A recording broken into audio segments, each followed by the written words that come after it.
YouTube.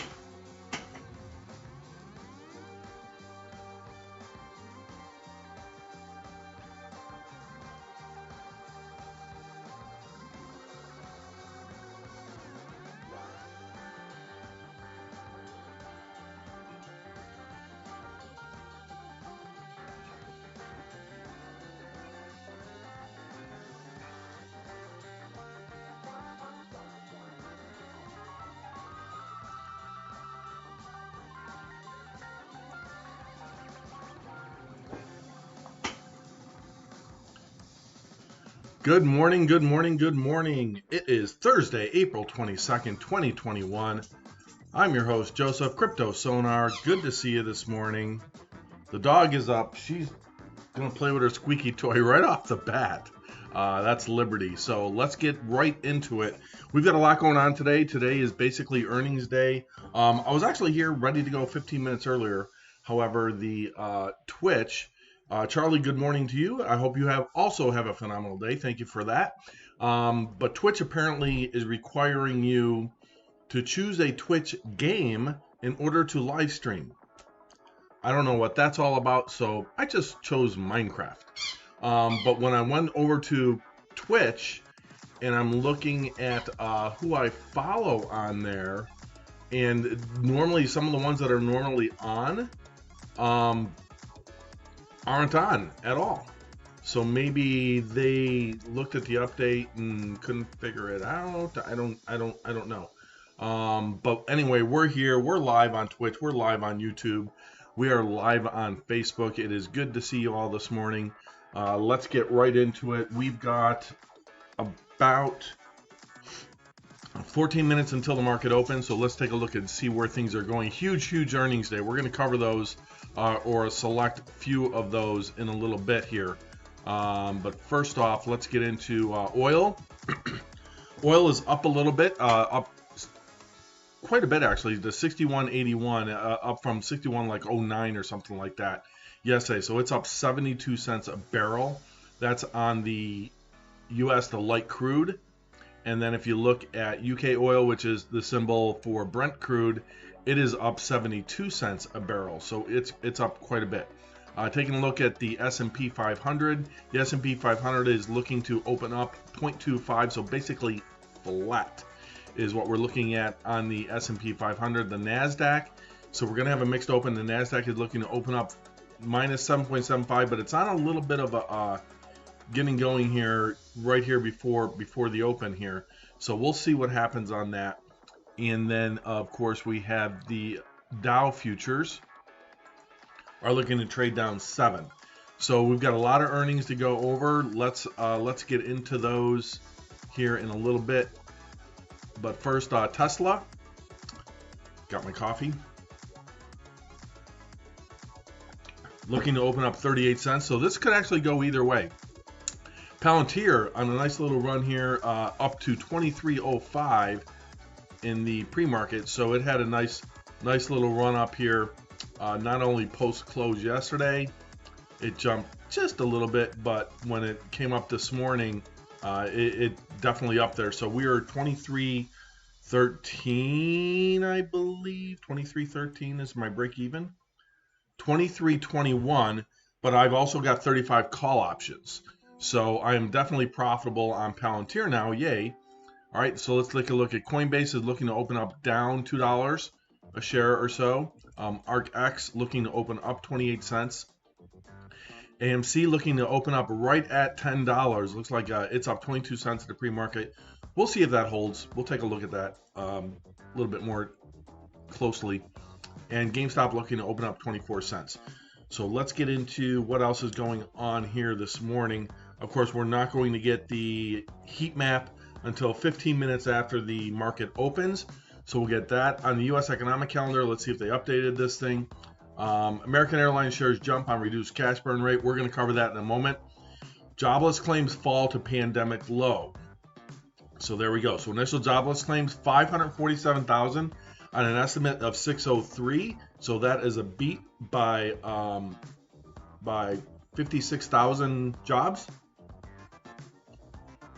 So these are new claims. So new claims for last week, 547,000. Continuing jobless claims came in at 3.67 million.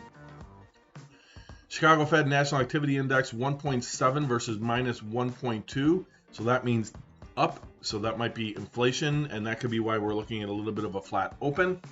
Existing home sales for March came in at 6.11 million versus 6.22 the last one. So that's not necessarily great news. It means that the home sales, the existing ones, but again, we're in such a constricted market.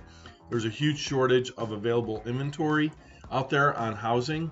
So that's something for us to keep our eye on. Okay. Gas prices, what were we at yesterday? 287.6, 288.5. So gas prices are up. California 97.9, 3.979, 3.24 in Oregon, and 3.397. Notice that the chart tops out at 3.979, so it'll be red when it goes to $4. It's not going to come up with a new color. Illinois 309 now. Illinois back up into the $3 range. 2.91 in New York, 2.91 in or 2.99 in Pennsylvania. Florida sitting at 2.8. Fear and greed index. What were we at yesterday? 52. I bet we're in the 40s. Nope, 58. We went up. Oh, we were 47. We were neutral yesterday. Now today we're 58 greed, and I think this is a lagging indicator. I think what it does, my guess is that it takes a look at sentiment yesterday, and then it applies a number for today. So I don't know if this, last update April 21st at 5:13 p.m. So that's based on the results of yesterday's close. But it can give you a look at what's going on. It can take a look at trends and things like that. And it's money.cnn.com/data/fear and greed. So if you guys want that, I will put that in the chat. And thanks for tuning in. Hey, if you're over there on Facebook, make sure you give me a subscribe. If you are here on Twitch with me, give me a follow, and it definitely helps out the algorithms. And on Facebook, give me a like or a comment, and comments always help on any of the streams. All right, earnings. Let's get to it.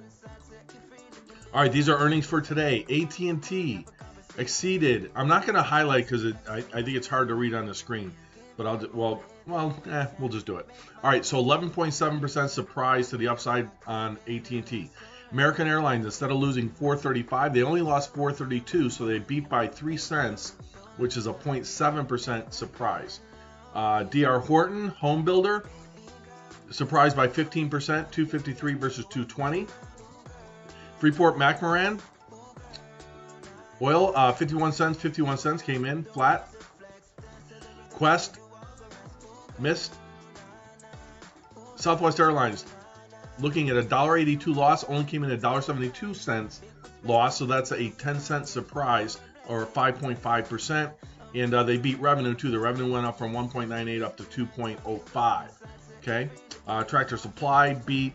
SAP, big one, beat 53%, of $1.73 versus 113.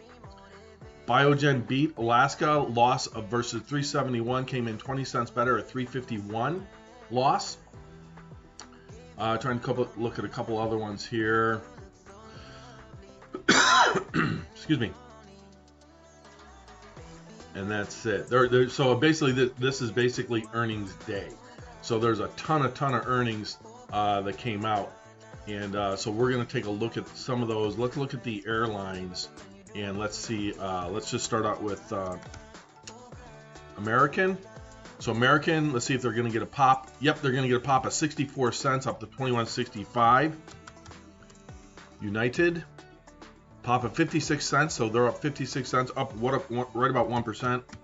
Love, Southwest, $1.49 for Southwest, and remember, Southwest, be careful if you buy this for momentum, because they are, if I go into a weekly here, they are well above the pre-pandemic pricing here. They're all the way back to 2018 pricing when they topped out, and they're right there now. So be very, very careful if you buy that momentum on Southwest. I love the company. They're my favorite airline to fly. You might be able to catch a momentum run here. You should see some further upside on the open. and that should bode well for Southwest. But just be very, very careful with that. Alaska, ALK, sorry. Alaska Air Group, $1.15 up, so up about 1.67% in the open, once it opens. And Delta Airlines up 77 cents in the pre-market, up to 1.68. SAP looking to trade up 51 cents, so about 0.36. And this is another one where, careful, it's at the high. And it is at all-time highs, basically. So peaked out at 28 January 2021. If I look at the weekly, though, no, they're not. I misspoke. Sorry about that. They're not back to their pre-pandemic highs. So they topped out here. Should have resistance now at 134.67, right around there. They already beat that yesterday. You have confirmed resistance on in January 2020. So now the resistance or the goal, 168 or so. See if it can beat where it was pre-pandemic. So that's some of the stuff we're looking at there. Looks like Coinbase is going to be going down again. We'll see what happens there. And again, they report earnings on June 2nd. Ethereum up big time. Thank you, Ethereum. I didn't even see that. Did not even see that. Let's see here. That's really nice. Thank you. So basically Ethereum and Bitcoin. Bitcoin is back up to 55,144, but Ethereum is already back to 2617 is its 52-week high. Would not be surprised if it hits that sometime today or sometime tonight, 9 o'clock at night or so, Pacific time, 11 p.m. Central, midnight Pacific. Seems to be a high in the market for those. So that's looking really, really, really good on Ethereum. I hope you all picked up some. Let's see where I'm at here. Oh, sweet. Sweet, sweet, sweet. All right. I need to look at that. Let's look at, I do want to look at metals real quick. Gold. Gold is down $9.50 an ounce. We've got about 3 minutes until the open. Palladium up $11.50 at 28.86. Wow, nice jump. And then 12.11 on 92, up 25 cents on platinum. And silver had a nice run up, is pulling back just a little bit, 19 cents here. If you take a look at the, say, a 15-minute chart, you'll see pulled back a little bit from where we were yesterday, but it had a nice run up before that coming in from Tuesday. So that looks pretty good there too. All right, so again, we've got on the bottom of your chart, you've got the S&P 500 and the VIX. The VIX is currently at, we'll take a look at those real quick here. VIX is at 17.2, so down 0.3. The Dow is looking to open up +4. The S&P is looking to open up absolutely flat, down 50 cents. And the NASDAQ 100, I look for the NASDAQ 100 futures. Even though I carry the NASDAQ composite as a symbol, okay, I look at the NASDAQ 100 because that's really what I'm interested in, the top stocks, not the entire NASDAQ. So those are looking to open up down about 16, okay? So we'll go right into this on the open here on the Dow. We've got about 2 minutes, minute and a half maybe. 1 minute until we open. So in that 1 minute, let's see here. I didn't see any statement on Coinbase. We'll dig into that once it opens again and see if they're still going to look to be delisted. Boy, it just took another dump, didn't it? Yeah, now down to 306. Huge sell-off. So again, if they don't get, I think they should have been able to get this straightened out, but apparently not. All right, so again, Dow was up 316 yesterday. Let's see where we go today. 15 seconds until open. I need a bell, like maybe a dull bell, huh? Hi, Liberty. Good morning. All right, here we go. Strap in, folks. It's going to be a barn burner. All right, so Dow Jones Industrial Average opens up down 49 on the open, down 56 now. Down 64. VIX popped up 0.1. S&P is down. S&P down 3.5. Dow down 52. NASDAQ flat. NASDAQ down. So now we are all three in the red. So down 66 on the Dow for the open. We are NASDAQ is down 6. S&P is down 4. And I'm up about $5,300. What? My Palantir options are up 13%. So I'm up 1,000 on Palantir now. Crazy. Oh, there we go. Now it just adjusted. What the heck? That was weird. Why did it said initially I was up like $5,000, and I was like, that ain't right.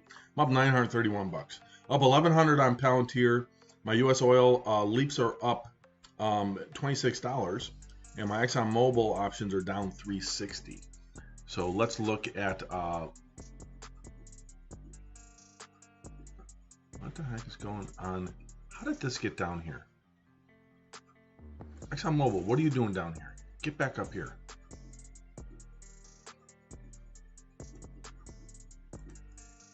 There we go. All right, ExxonMobil down 29 cents. Let's look at AMC. AMC is up 32 cents at 10.08. So remember, we were right at $10 in the pre-market, right here, literally at $10 it froze. Now it's up 26 cents. We've got GameStop is down 15 cents to 158.36. Coinbase is down $3.52. We're gonna have to dig into that. Again, it sold off right at the end of the pre-market, and now got a little bit of buyers coming back in. We've still got to figure out if that thing is going to stay delisted tomorrow morning at 8:30 before when Frankfurt closes. They're planning to delist Coinbase based on a missing EIN in U.S. terms, or what's called an LEI number over there. So somebody finger fudged the prospectus or the filings that they did, and the Frankfurt Stock Exchange basically said, well, too bad, so sad, we're going to delist your company. So we thought we had that figured out yesterday, and we thought, but again, they've got another day to get it fixed. So it looks like it's going to come under some more pressure between now and then. Palantir, huge upside in the pre-market. So it's up 1.86%, up to 41 cents. I'm almost back to break even. I'm down $300 on the stock, but my options are up $560. So yay! Oh no, 11. I'm up $1,192 altogether. My options are up $1,480 or $1,500. My stock is down $231, but looks like it wants to make a little bit of a run here going north. So we'll see how that works out. Excuse me. Tesla looking up $5.70 now. It looks like it's turned to the north. And we're still negative on the averages. So Dow is down 111, NASDAQ down 5, and S&P is down 7. And these are going to be, yeah. Coinbase is killing me. It's killing me. You're killing me, Smalls. Look at the chip makers. AMD. They report next week. Down 5 cents. Intel down 10 cents. They report today, I believe, after the close on Intel. Yeah, the Intel reports after the, I believe, after the close. Let's see. Why do you not have Intel listed on here? They didn't report yet.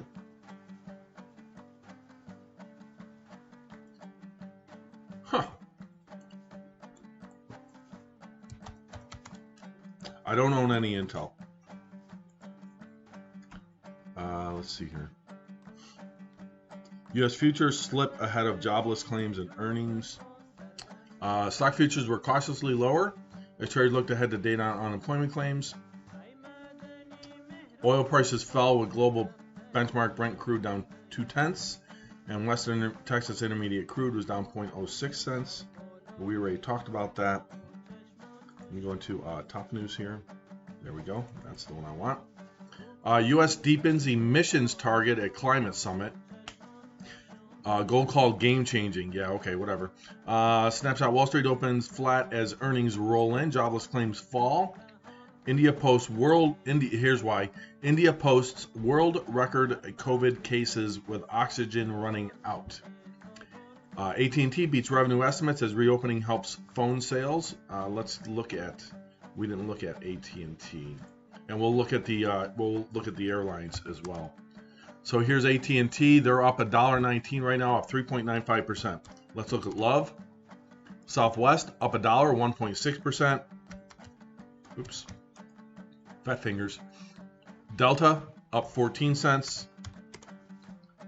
Alaska up 4 cents. American up 11 cents. But pulling back here from the open just a little bit here. Be careful. And Delta 8 cents. So really Love, let's see, they're pulling back too. So this could be a sell on the news type of a day. As we head south here, we're getting some pullbacks here, folks. Coinbase jumping back now, down only 227. Palantir up 19 cents, but down 22.82. So up on the day, but giving back some here. Take a look at this. Should have sold my options, huh? No. They're out to May 21st. Stay away from the sell key. Yeah, the options I'm up $1,100 on. Stock I'm down 700. So overall on Palantir, including my options, I'm up $500. But it looks like it wants to sell off just a little bit. Just a little bit. Knight, good morning over there on Twitch. Good to see you this morning. Hope you're having a great day. Thanks for tuning in. Appreciate you. Boeing bounced up a little bit, $1.50 to 237.41. Again, we had an alert yesterday at 231. It hit that 231. It actually got down to 230-ish. Where do we go? Yeah, it wicked down. I forget. Let's see here.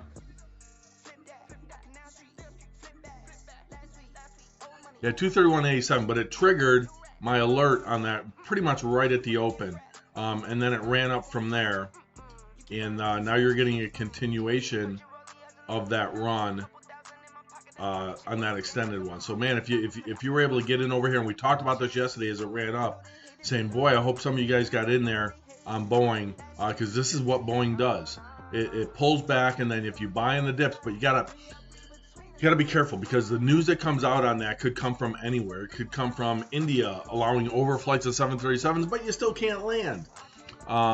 So, you know, you've got stuff like that. You've got unions. You've got 787 inspections. Right here we go. Ryanair's first 737 MAX delivery weeks away after new delays. So what are the delays? Let's see here.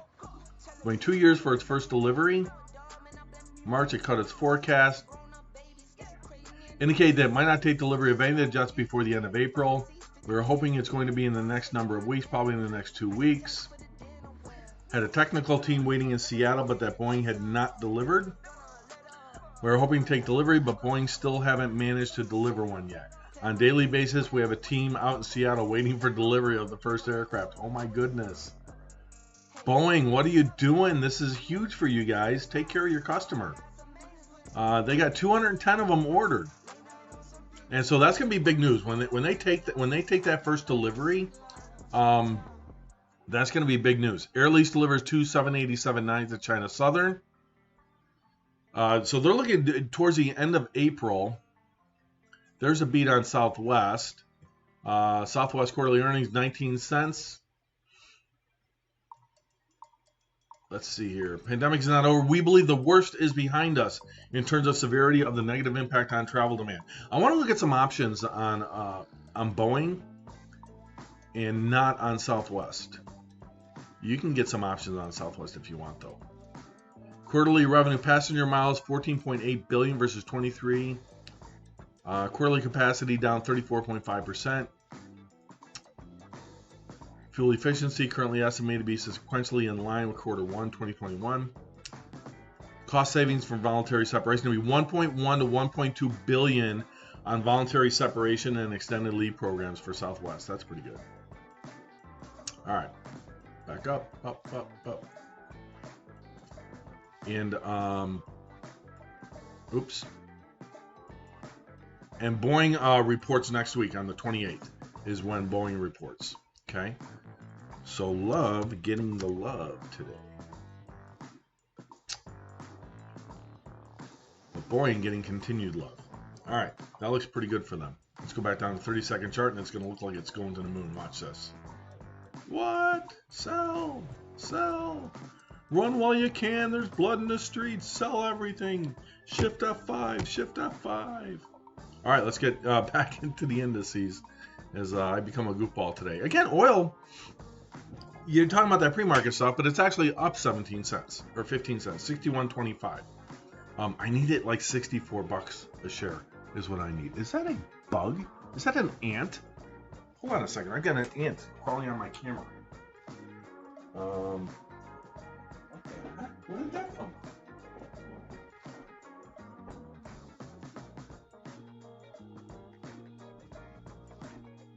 You're supposed to be eating the bugs, Liberty. Yeah.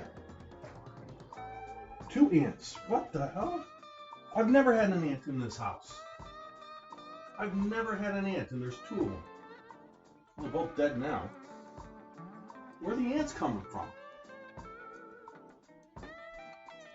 Liberty, are you bringing? I think my dog bringing ants.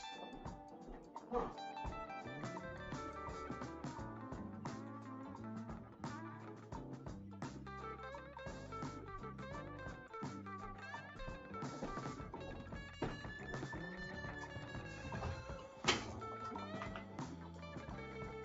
That ant crawled all the way up the tripod to the top of the screen on the camera right here. So not the top of the screen, but the top of the, so I've got the camera right here in front of me. And that is a Canon R5. Don't look up the price, it's expensive. And then it's got a flippy out screen, and then you can reverse it so I can see myself on the screen, so I can see what I'm doing here. And there was an ant right on top of the frame of the screen. That's the first time I've seen an ant inside this house in 5.5 years. Huh. All right, we're ending the stream. Stream's over. Closing down shop. I got to go on ant patrol. Got to get rid of the ants. Sorry. Just kidding. I'm not going anywhere. But that's weird because I've never seen an ant. Are you bringing them in? Are you bringing ants into the house, Liberty? Huh? What'd you do? Did you bring the ants in here? She's looking at me like, I don't know what you're talking about. Come here. Oh, I'm gonna say hello. Say hello to the people. Whoops, there we go. Say hello. That's Liberty. She's looking at the computers. Don't hit Shift F5 to sell everything. Look, she looks like she's in charge, doesn't she? She's like, this is my domain. I just allow you all to exist in it. All right, ready? Down. Oh, good dog. Hey, go find the ants. You got stuff in your eye. Hold on, clean out your eyes. There you go. All right. Okay, so hopefully that's the only ones I'll see, but that's weird. I don't know where they're. Well, they can. I leave my bedroom door. I got French doors in my master bedroom, opening up to my deck off the master bedroom, and it's just like a little balcony type deck. It's nothing big, and so I leave that open at night because it's been nice and cool, and I like sleeping when it's a little bit cooler. I like the fresh air, and so probably that's where the ants are coming in at. So But only two of them. But that was weird for me. Anyway, off the ant thing, Joe. All right, Dow is now down 120. So down 120 on the Dow. The Nasdaq is down 28.49. And the S&P is down 11. And the VIX is up 0.2 to 17.7. Let's see here. Airline stocks, talked about those. AT&T talked about those. Let's check what's the EV makers doing lately.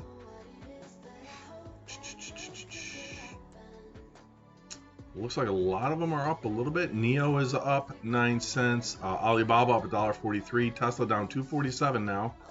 Li Auto up 11 cents. Ride down 47. Solo down 0.08. Ford up 20 cents.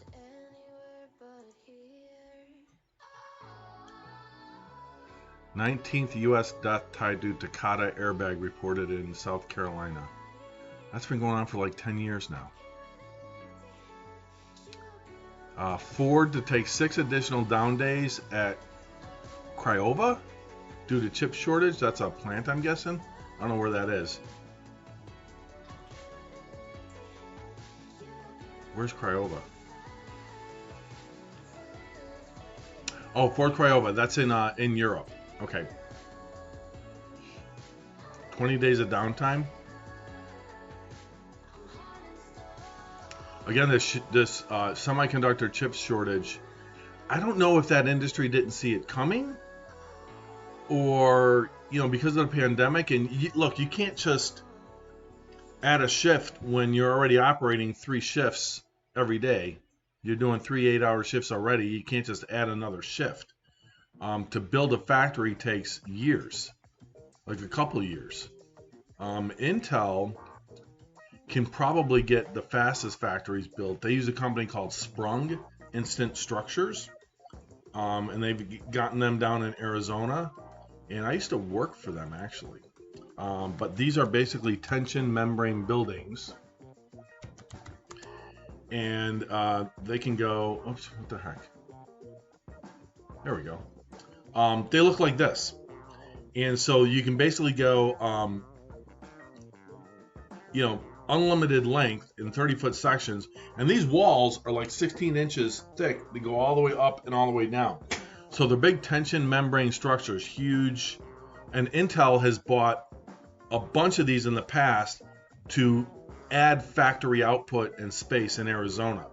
And there's 2 good examples right there. Look at those things. They're huge. Blue Origin, all the Blue Origin ones are Sprung Structures in Kent, Washington. So if you go Blue Origin map, so they're building rocket ships in these things.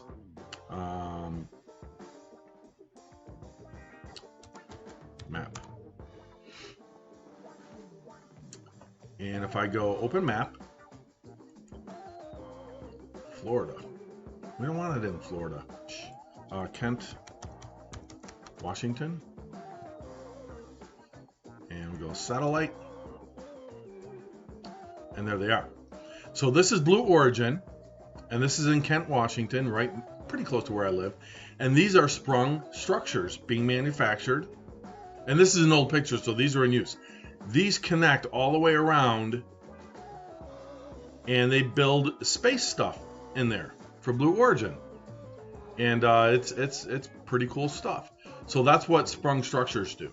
So Intel has used them in the past quite extensively, and we're still waiting on the heat map. Where's the heat map, man? What's going on?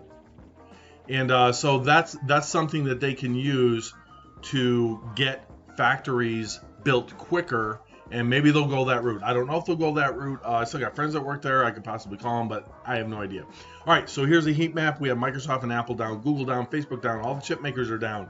Amazon is down, Tesla is now up just a little bit. All the financials are down. All the drug stocks are down. Netflix bouncing back a little bit. Again, they took a huge hit yesterday down to they're at 511.31.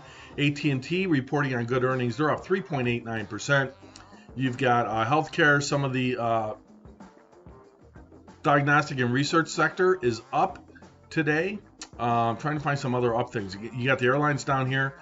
Love up 1.88%. Delta up 0.42%. UAL up 0.91%. American Airlines up 0.89%. And Alaska Air Group up 1.26%.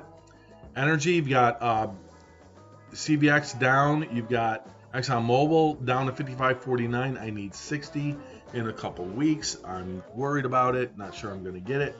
So you got a little bit of definitely a mix of things going on there today. So Ford looking up 22 cents, and GM is down a little bit, and so that's kind of our EV makers there.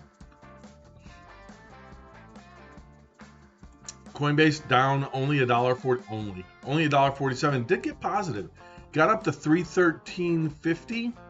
So it did hit positive, so that's a good sign. Let's see if it can retrace. Build support here, flat basically, 50 cents down 68 cents, marching up towards even, or at least it's trying. Palantir holding above $23. That's big. The reason why is options, right? You've got options expiration tomorrow on the 23rd. I do not have any options expiring tomorrow. The first set of options that I have expiring that I currently have open are the ExxonMobil $60 calls on May 7th. So I've got to decide what to do on those damn things. But I'm so far down, I'm down 72% on them that I might just let them fly. My Palantir options, I'm up 39% on those. The stock, I'm still down 1.45% on the stock. So that has me positive now on Palantir. Altogether, I'm up $534 as it dumps right in front of me. What are you doing, Palantir? What are you doing, buddy? Again, this stupid social buzz crap. Gosh. Midnight Trader News, man. I hate you right now.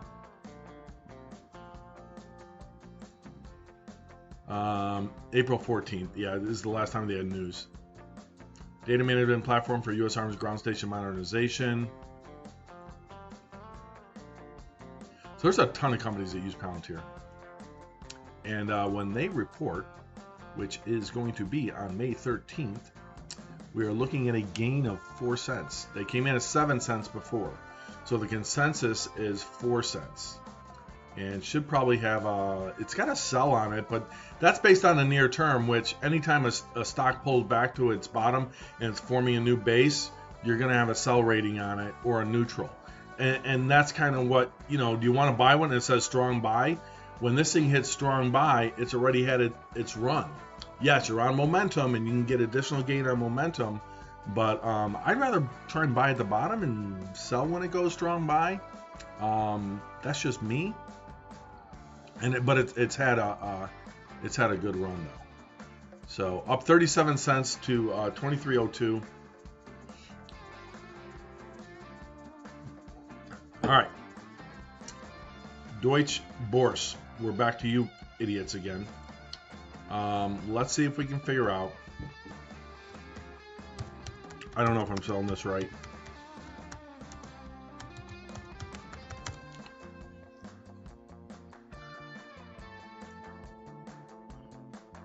There we go. I was right.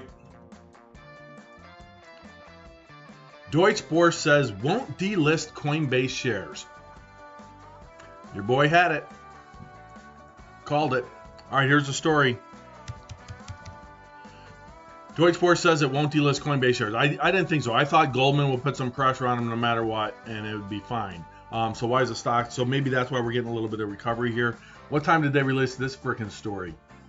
7:59 a.m. 8:76. So 5 o'clock in the morning, my time, 7 Central, 8 o'clock Eastern time is when they released this.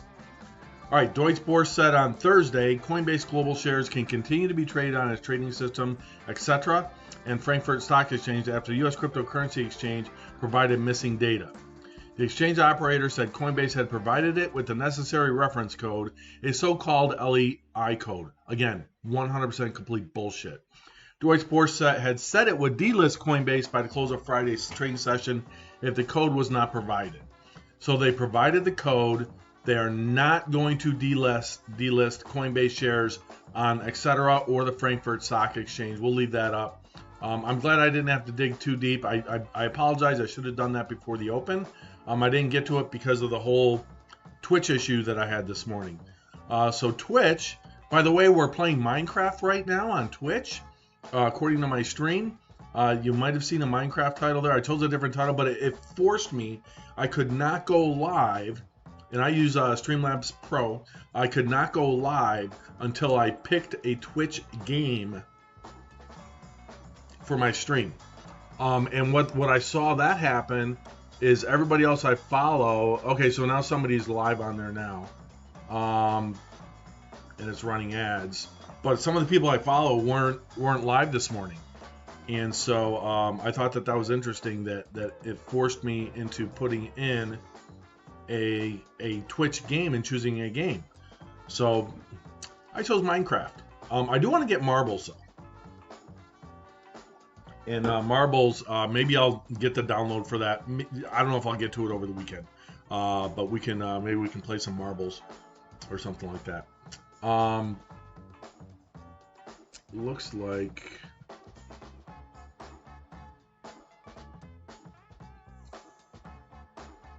I want to see something here. Just chatting.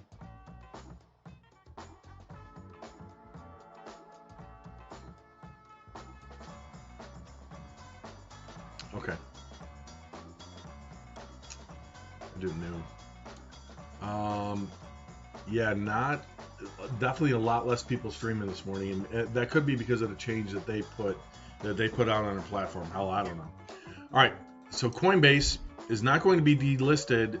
It bounced up off the bottom here, bottomed out at 304.30, and it's up $5 from there, but it's still down $1.76 on the day, still down to 310.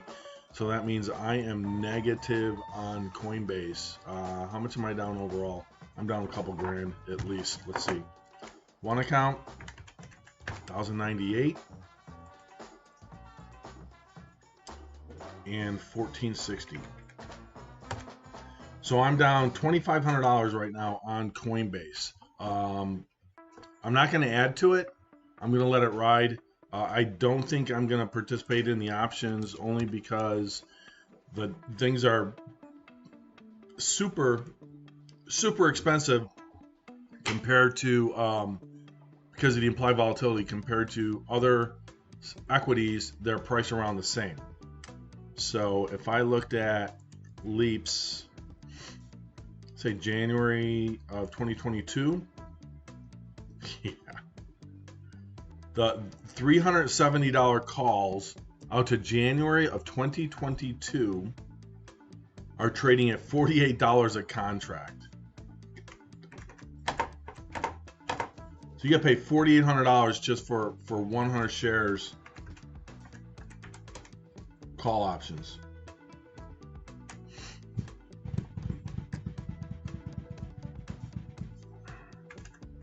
Yeah, $4,800 for 37,000 of stock. Not me, my friends, not me. Boeing, however, let's see what we got on Boeing. All right, Boeing 239, and I'm looking at the and like here's the difference: 285 calls, $285 call options, $15.40 for January 2022.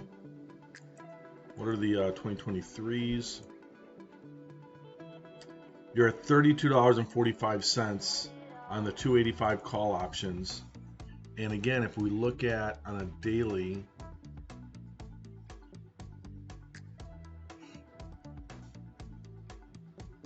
yeah, pre-pandemic we were at 355. They're gonna pop once Ryanair. This Ryanair thing is bugging me a little bit, just from the standpoint of let's see, Boeing, Ryanair deliveries. scheduled. And sometimes April 22nd. Ryanair hopes to get the first Boeing 737 MAX in 2 weeks. That's a story today. They expect 16 deliveries by the summer. 16. Ryanair's 737 MAX order is good news for Boeing. But deliveries have been scheduled to begin last year, but have repeatedly been delayed due to the grounding. Let's check this one. You got to be getting close. And they've got a team on the ground in Seattle. Ryanair does. All right, stop. I don't want to log in. Why do websites want you to freaking log in so they can follow you and steal your data? It's ridiculous.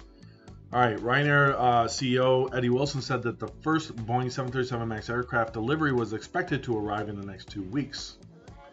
This will be the first MAX delivery from an order of 210 aircraft. They really want these things, man. I've never seen such excitement for an airline to get 737 MAXs. You know, UAL, American,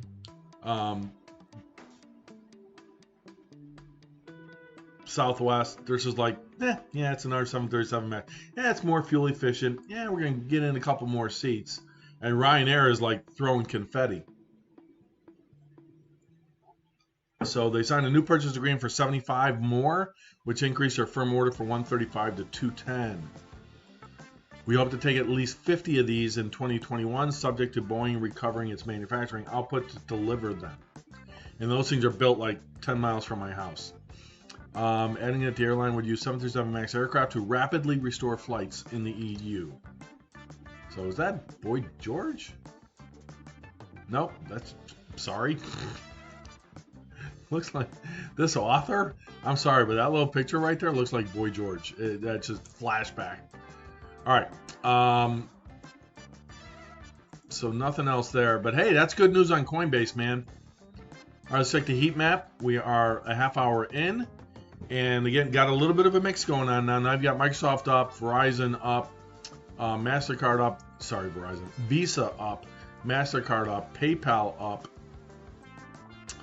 They'll throw them in there. All the Wells Fargo is up 0.39%, JP Morgan, Bank of America, Citigroup all down, Berkshire Hathaway down, all the regional banks down, all the chip makers, every single one is down. Google up a little bit, Facebook up a little bit, Amazon up a little bit, Tesla now down a little bit.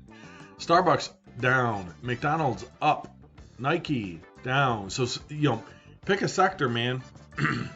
It's mixed.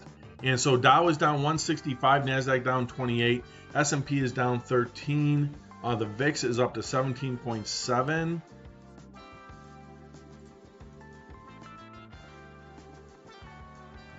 What's Exxon doing? Killing me, Exxon. Down 84 cents. VIX 17.7 is up 0.2. It was as low as 17.0 earlier. That is down. 10-year yield down. 30-year yield down. Dollar up 11 cents to 91.23. Dow down 153 now. 155, 157. NASDAQ down 24.7. So I did the due diligence on the NASDAQ composite. That's what the straight line represents. It's just levels that I built in there and say, okay, if it goes down, what could it drop to? But again, that's on daily charts. Better representation. Dow, there's the Dow on 30 seconds chart. And S&P down 12.4.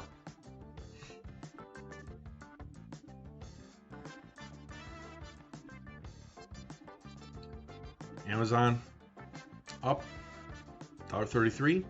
Beyond Meats, I think called meat. It's plant-based. Beyond is your Impossible Burger at Burger King and stuff. Hey, saw an ad for Burger King. Buy one, get the next sandwich for $1. If you guys like those. I used to get the $5 Whopper Wednesdays every once in a while. Esports Up a little bit. Roblox up $1.03, 72.79. I haven't really done any due diligence on Roblox. My thought on Roblox after it came public was that it was a little further here. Is that when it came out back in March, was that yeah, that's great, but you still got all these kids that are going to be going back to school. Now here in the Seattle area, kids just went back to school last week. The middle school and high schools, this is the first days since last March they did in-person teaching. They went back to school Monday of this week. So as that happens, will they keep playing this stuff and using Roblox on the weekends? Probably. So I did not participate in this one. I did not buy any. But if you like volatility, well, that volatility has been heading on a downtrend here. It's going to have to break through $75 before it goes back up to its next resistance at 78, and then 80, and then 82, matching the high of 83. So a little bit of a risky stock there, but there you go. All right, U.S. oil down or up 11 cents. Workhorse up 30 cents. WiseKey up 3 cents.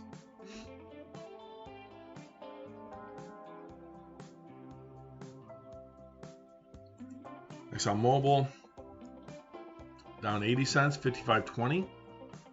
Triple Q's down. Nvidia down $3. Microsoft down 23 cents. Intel reporting after the close today down 67 cents. Ford up 18 cents.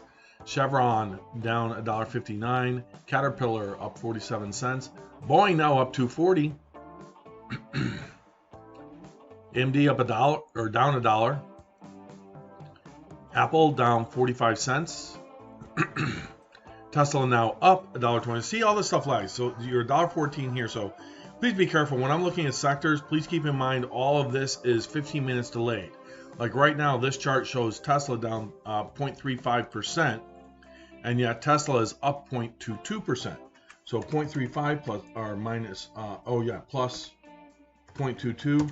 That is a 0.57% difference from what that S&P 500 heat map shows to what's really going on with Tesla. So the only thing I look for on the heat map is tell me, hey, what sectors are running today or what sectors are getting hit today. So chips, all the chip makers are down. Every single one of them is down. Just double checking. Make sure, and they are. So I look for that for sentiment. And of course, the other thing on sentiment at the bottom, I look for the S&P. And we'll pull that one up. It's heading up here. Again, this is on the bottom of the screen. This is the S&P 500 is the top chart. And the bottom is the VIX. So these will be somewhat inverse because the VIX is the volatility index of the S&P 500. I use that for sentiment. I want to see what the overall structure of the market is doing right before I buy or sell something. Like if I'm ready to sell something, I'll look at I'll do this. I'll come over here and I'll say, okay, let's say it's Intel. Okay, the whole thing is going down, but the S&P is heading up. So now I'll take a look at Intel over here. I'll take a look at the 30-second chart. Oops, if I can type in the symbol correctly. I'll take a look at 30-second chart and say, well, it's going up. What's the 3-minute look like? All right, 3-minute doesn't have a buy. Got a doji, but then had a red candle after that. It is almost oversold. It was it was oversold in the pre-market, but it didn't dip below the oversold, so not quite oversold yet. You've got red dojis here. That spells risk, even though the S&P is going up and the VIX is going down. There's a green doji, so on a 3-minute, maybe. You go back to a 30-second, there's the down. Again, we were just looking at the 3-minute saying, well, there's this green and then you had a red doji, maybe. Go back to the 30-second. And moving average convergence divergence, the blue is below the red. It's also below, it's 50 on the 3-minute, so it's 50 3-minute candles. So that would tell you that it's probably a good idea to get back into it, but now it's just a question of when is good timing to get back into it. If you come over here and say, okay, the low of the day is 62.67. You've got prior support here from just a few minutes ago, like 10 minutes ago. It's right there. You'd like to see at least there's a green candle back to the 33 minute, but you're operating on a red doji. You could take a risk here, but again, it's basically trading in a flat range, so you might need it time to work for you. But the S&P is down 6.8. NASDAQ is down 10. S&P or Dow Jones is down 117. More red. This says maybe 62.87 or so.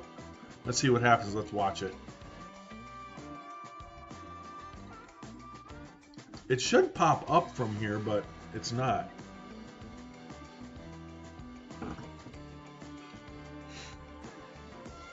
Check any news. Load it into the screen. Go back into this account. There's a green. And I'm sorry. You've got an emotional level of $63 here too. So don't forget about that. So buy it anytime below 63, and you're buying it for the emotional side of $63. No news.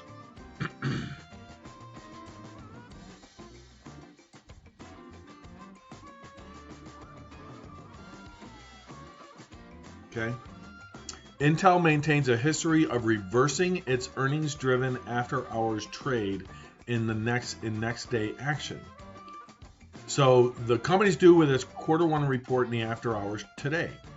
Intel has advanced in the after hours in 34 of the last 68 quarters. Oh, not this bullshit again. I remember this from before.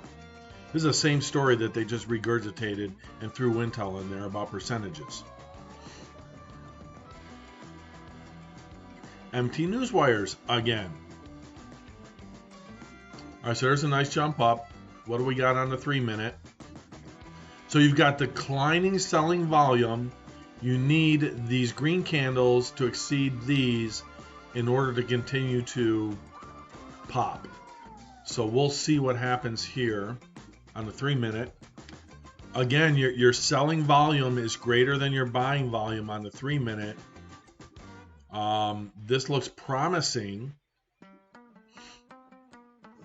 And there you go. Okay, so like I said, you could have just bought that at $62.97, $62.98, $62.99, somewhere in that range, and you could be up 16, 17 cents now. So on 1,000 shares, that would be $190.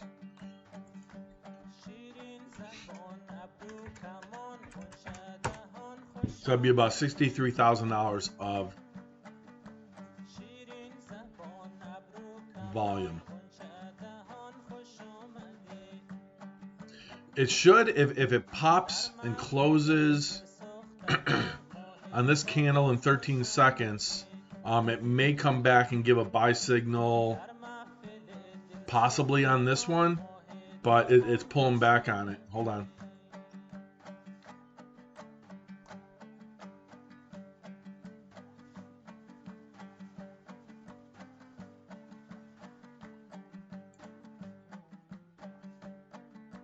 So here's your 30-second. Again, we just talked about the volume, right?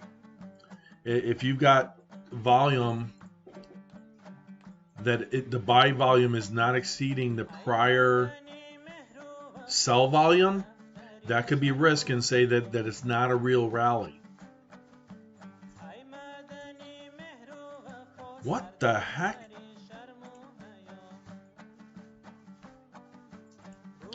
I don't know what that was, but I'm not interested in listening to it. So $62.99 again. See, but your volume, look at the volume. Even on a 3-minute, it's, forget about what happened for the first 20 minutes. What you're looking at here is this stuff. You're not even really looking at these, because that's a prayer to get it back up to its 50, the 63.60 or so. You're looking at the sell volume right here at the end. The first set of buy volume that you had that didn't have anything to do with the open. That buy volume looked good. The sell volume wasn't enough. That sent it green again. But when you go over to 30 seconds and you look at the real story here, the sell volume is still greater than the buy volume. Now the sell volume does it want to reverse? You've got the sell volume slightly less than the buy, but the buy volume still did not exceed the sell volume from over here. Hence, you got another little pullback, really flat. So is it consolidating? Look at the Bollinger Band. It's skinnying up there for, you could say right here, a change, but because this volume wasn't exceeding, it got fought back with sellers right away. And on a 3-minute chart, you got a very wide Bollinger Band. Now you're starting to get some buy stuff coming in. MACD looks like it wants to converge on lower selling volume on the 3-minute. So emotional levels, anything at the zeros or the 50-cent increments for stocks. Now Tesla, $5 emotional levels. A stock like Intel on the zeros. So $63, $63.50, $62.50, $64. This is an emotional spot. And I'm one of those that really believes that emotions come into the markets.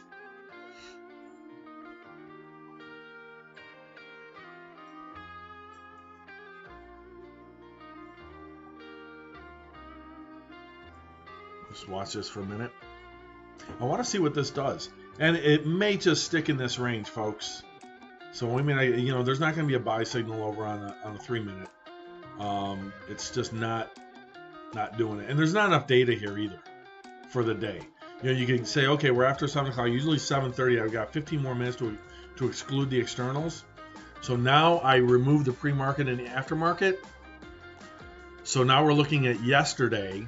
And you say, okay, what can we glean from yesterday's information? Well, it's all about earnings, folks. So I'm going to go back and preload and load back up the pre-market. Go back to a 30-second chart. So now you got buyers getting eliminated there or coming back in. 3-minute MACD, it looks like it wants to converge, but even if it converges and you have a cross here, you're going to get up into overbought on a flat stock. That's risky in my book. Of course, I'm going to be wrong. It's going to go up to like 63.50 on a huge pop, right? So again, you got this emotional level at $63 a share, and it keeps pulling back to the 62.90s because you don't have enough buying volume to fight back the sell volume. And volume on the day is going to be light. On a day like this where we have the Dow is down 138, the NASDAQ is down 26, and the S&P is down 9. Look at the volume in the first 43 minutes here. We've got volume of 5 into 25, 20%. Oops. Yeah, 20%. So you got 20. I don't know why I needed a calculator for that. I said the answer just by looking at the math. 5 into 25, that's 20. So 20% of the volume already. That's actually pretty good. That says that we're probably going to hit above 25, but we don't know what the rest of the day is going to hold. You've still got some stuff going on with Russia and Ukraine posturing.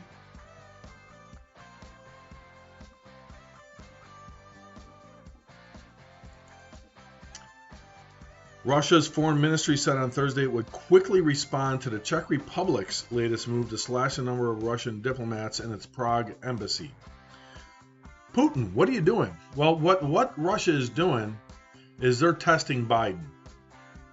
That's what they're doing. All this stuff with Ukraine, all these movements, all the stuff that China's doing, all this stuff wasn't happening really under Trump, and now it's happening under Biden. All right, there's a jump, 63.12. So we said it was about to cross, but you need an extension. This thing again, 25 cents. It's got to break 30 cents. It's got to break 24. It's got to break 25 cents for this to be real. If this is going to break, need to hit 25 cents. But again, your volume, look at this this dash line right here, and then you got this candle here, didn't exceed that.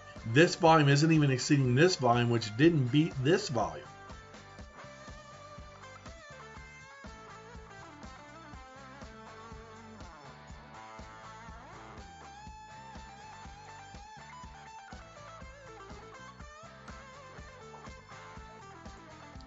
There's a terrible MACD line there. Oh, if I scroll back up a little bit.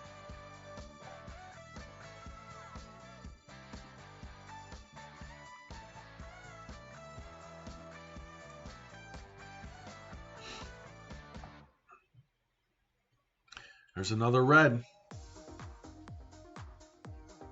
So it looks like it's hitting resistance every time at 16 cents or so. You got 1, 2, 3, 4 times it's come up to this point and got slammed back down, and slightly declining highs. You got let's see these 21 cents, 19 cents, 15 cents. So 20 cents, 19 cents, 15 cents is subtle. This is very subtle, but it's declining, right? So again, this is absolute short-term scalping strategies that I look at on whether I should buy 1,000 shares to try and get my 19 cents. Can I get 19 cents on Intel? Not with this kind of crap. You've got declining lower highs with ascending higher lows, which can suggest constriction, right? Go to a 3-minute, still not enough data. 1 minute. Look what happened again. So this is sound technical analysis that when we look at these things. But you've got to, do you decide to buy? Now at this whole time, the S&P was going up. Now it's pulling back a little bit. The VIX is going up. I never put a buy in. I was looking at it. I have it loaded up on my order screen. I have 500 shares for 31 grand on my order screen, which means I would need 38 cents. So on a stock like this, why would I risk it trying to scalp something that can't decide what it wants to do?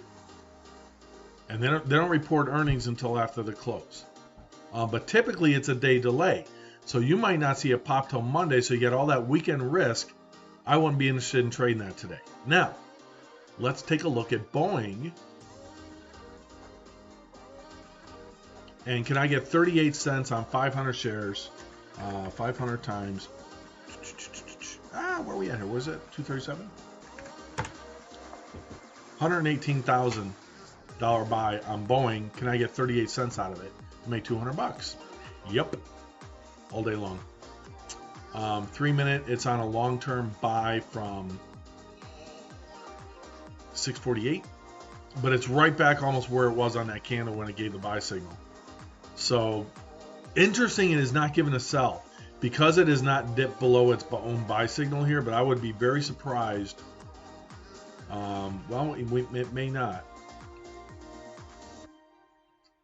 What we got on this candle? We got a minute left on this candle. Let's watch this on the 3-minute and let's see what happens here. It's operating on a buy signal from 48 minutes before the hour. And then we'll talk about Palantir and Coinbase. I promise. If you guys got something else that you want me to look at, type a symbol in there. I'd be happy to take a look. Oh crap! I had a message from somebody yesterday. Shoot. I didn't see it until last night. I apologize.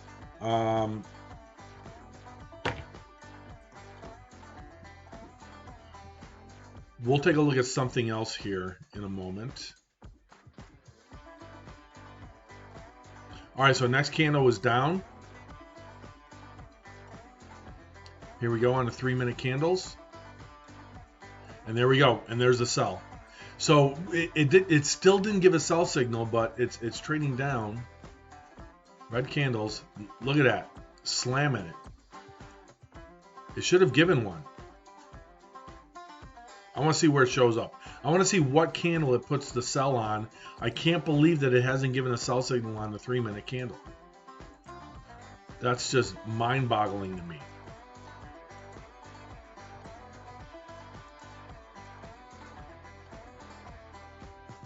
So you're right at where it gave the buy signal. So if you stayed in and if you were following this, you had a cross on the 3 minute. You should have got out up here on this one right here. When this candle turned red is where you should have got out in anticipation of a cross on the MACD.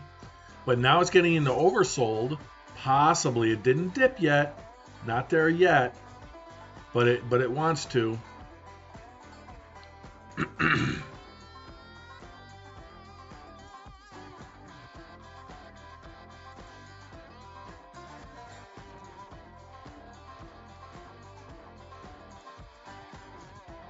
All right, look at our buddy. Boom. Boom, Palantir. Guess what? Guess what? What? I am profitable on 100% of my Palantir shares. I'm now up $1,700 on Palantir. What was I down before? I don't even remember. My stock, I'm up $48 on it. But my options, I'm up $1,700. So I'm up at $1,794 right now on Palantir. I'm not selling. I may actually reduce my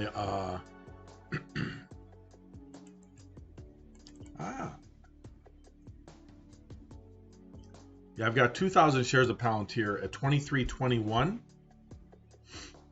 and I've got $24 call options for May 21st, which are up 58%.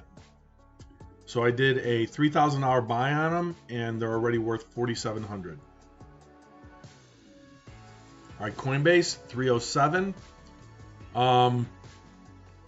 That exchange thing was absolute manipulation, folks. Again, this darn thing should be at $330. I'm not selling it. I'm not going to add to my position in coin though. If you don't have Coinbase right now, would I buy? If I didn't have Coinbase right now, would I buy? Again, not financial advice, not tax advice. Make your own decisions. I'm not a licensed financial advisor, so please do your own due diligence, do your own research, and buy on your own trading rules. I'm just some idiot guy on the internet that will help you lose all of your money and bring your accounts to zero. So don't follow what I do. With that disclaimer in mind, we are down 447. It's the low of the day is 304.30. 3 minute, we don't have a buy. 1 minute there is. 30 seconds. Yeah, your volume is just crap. 2.57 million shares traded so far. Itchy nose this morning.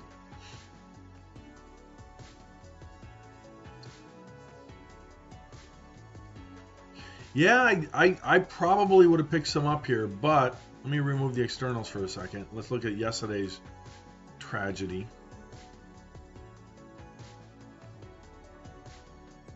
There we go. Wide view. Scrunch that a little bit. Move it up here.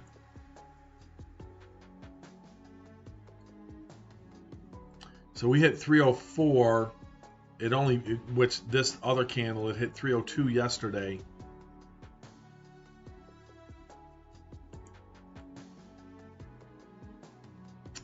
Auto. Externals. Still got a couple more minutes for externals, and we're going to have those removed. All right, I want to look at something.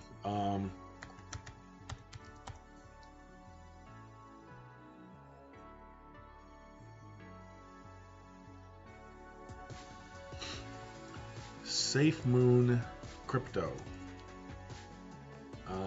It's not going to give me a symbol, so hold on. I'm going to go into CoinMarketCap.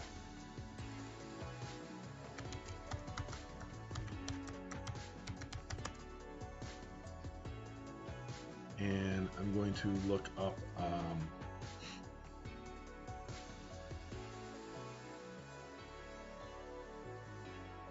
here's Uniswap, up 15%.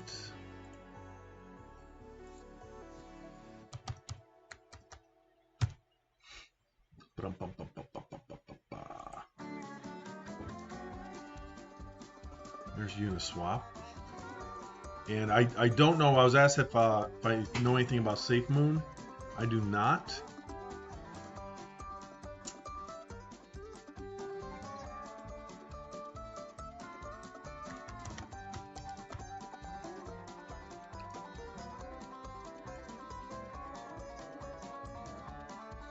Okay, SafeMoon operates under Uniswap. So again, this is cryptocurrency. So this is a token at 0.00006474. So if you buy, all right, so let's see, 0.00000654 times, I don't know, 10,000. That is 6 cents. So if you bought a million of them, let's see, 0.00000653 times, let's say 100,000. 100,000 of those things is 65 cents. So you're at $6.50 for a million of them. It's down 24 cents today. I honestly, I don't know what they do.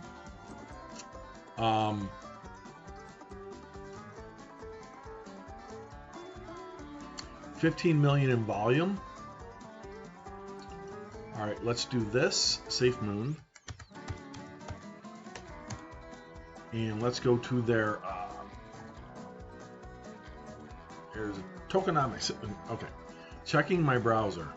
Oh, did a Cloudflare. That's normal. If you see something like this, checking your browser, that's Cloudflare. It's not a bad thing. Okay, 1 million holders. Thank you, SafeMoon to the moon. All right, our team. This is how we do due diligence on a coin. Set up crypto wallets. Don't ask again. No, I do not want to set up a crypto wallet. All right. John Captain Hodel Caroni, Thomas Papa Smith, Henry Hank Wyatt, Jacob King Fox, and Trevor Ragnar Church. All right. So here's your team. Okay. The SafeMoon protocol is a community-driven, fair launch DeFi token, so decentralized finance. 3 simple functions occur each trade: reflection, LP acquisition, and burn. Okay. Got 1 million people into it. Liquidity is $218 million of liquidity. Market cap 2.8 billion. And they've burned 409 trillion have been burned. What do they do? So this is where you click on cryptocurrency and you say, hey, give me a white paper. All right, let's take a look here.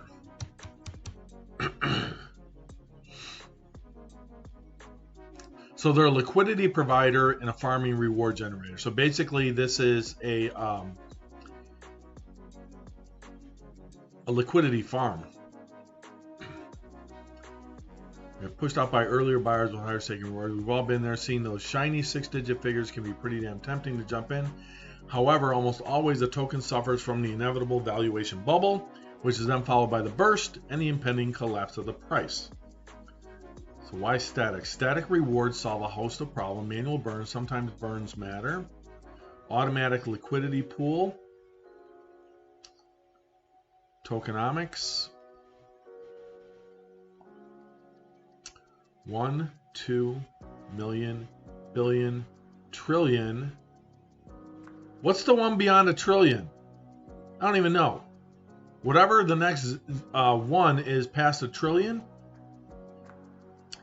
All right, SafeMoon protocol employs 3 simple functions: reflection plus LP acquisition plus burn in each trade. The transaction is taxed a 10% fee, which is split 2 ways. 5% fee on every transaction redistributed to all existing holders. So if you're buying it, you lose 10% on the transaction fee, but you get 5% back. And then the 5% fee is split 50-50, half of which is sold by the contract into BNB. BNB is basically Binance token, while the other half of the SafeMoon tokens are paired automatically with the previously mentioned BNB and added as a liquidity pair on the Pancake swap. That's what I do when I don't understand something. I don't understand the whole thing. So the dev burned all tokens in dev wallet prior to launch. Fair launch on a DX scale. LP locked on DX locker for 4 years. Liquidity pool. Liquidity pool generated with every trade and locked on Pancake. Pancake is another token.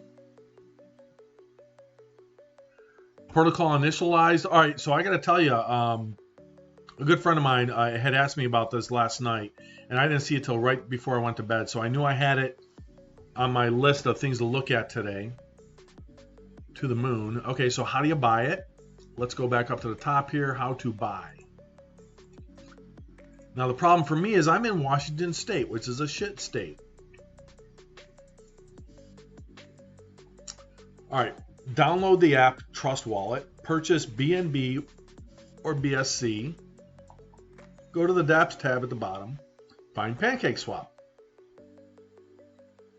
Then use the browser tab. You can also click the Buy Now button on our website if you're not mobile. Click Select a Currency, enter this contract address into the search field, and you should be able to find SafeMoon. So let's take that. I'm not going to look up that address right now. Before swapping, click on the cogwheel and set the slippage to between 11 and 12%. Now set the amount you want to purchase and press the swap button. Confirm the transaction and hodl. Don't sell, hold it. So, what do you want to buy? You want to buy 5 million of these? What's the price at?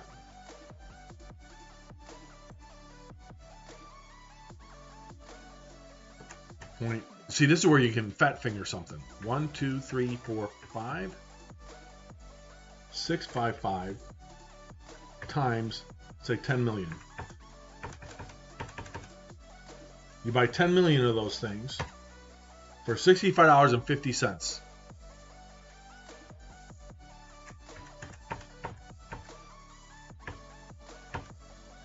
And if it ever got up to 10 cents, you'd have $1 million. 5 zeros, folks. I'd have to look into this more. Jonathan, I know you asked me that question.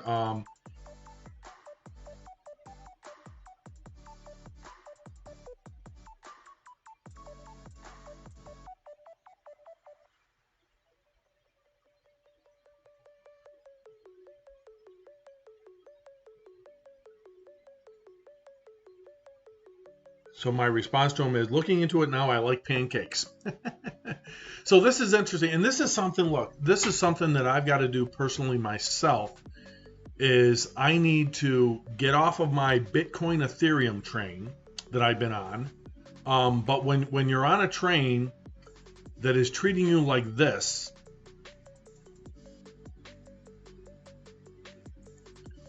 and it's been doing this, I'm on the right train.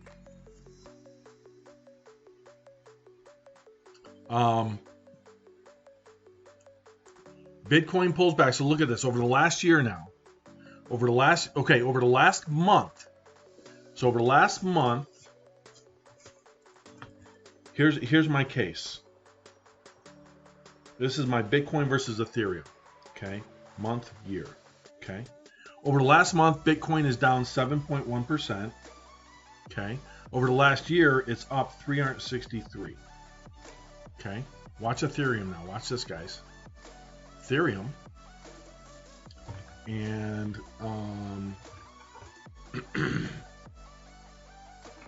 Ethereum over the last month is plus 30.75%. And over the last year, 486%.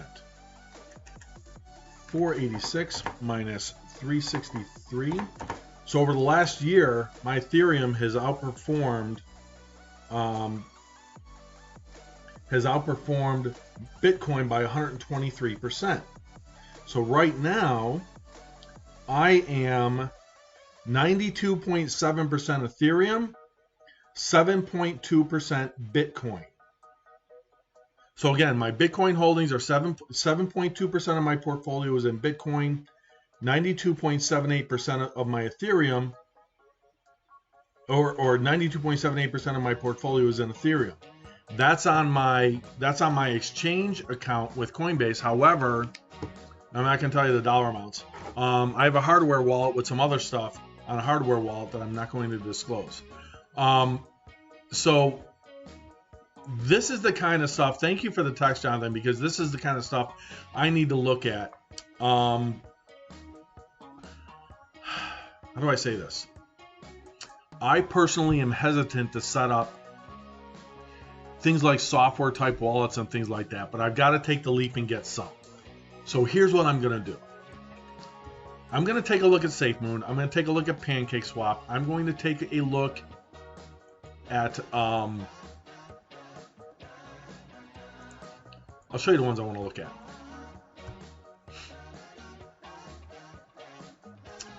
Bitcoin dominance is down below 50% now. It's at 49.7%.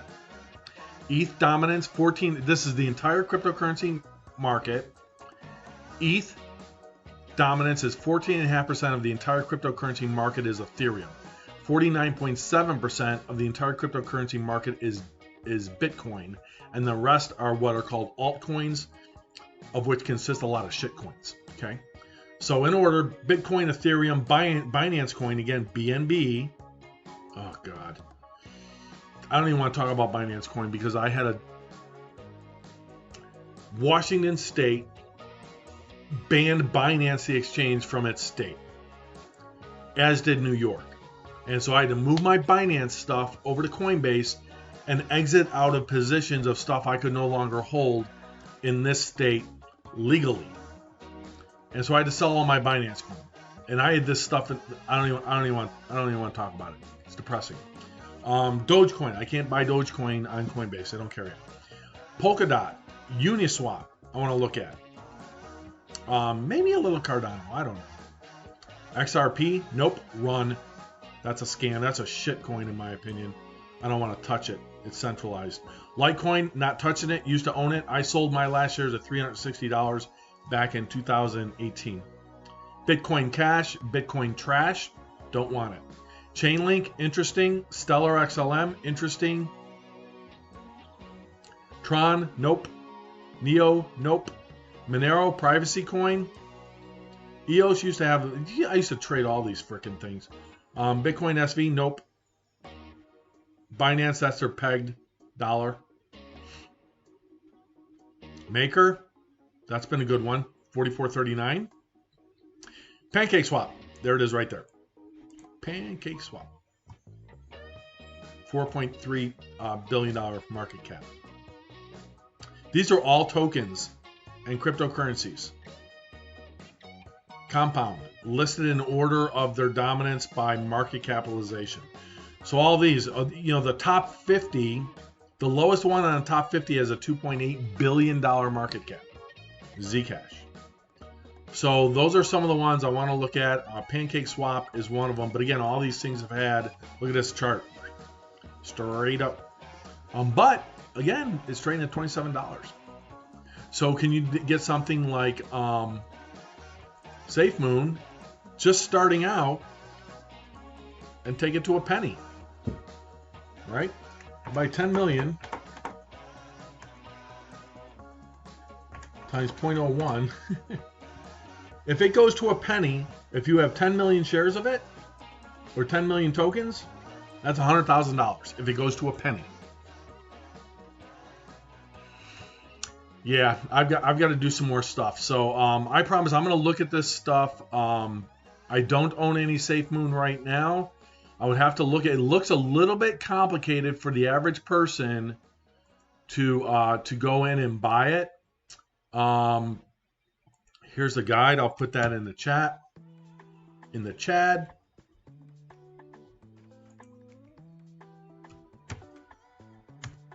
I saw this crypto spammed all over Twitter with the same messages. Okay, so Knight says quadrillion. He saw this crypto spammed all over Twitter with the same messages. When you see something like that, it's usually a pump and dump. Let's see here. Let's go into, what's it called? Quadrillion, huh? No results for quadrillion is the name of it?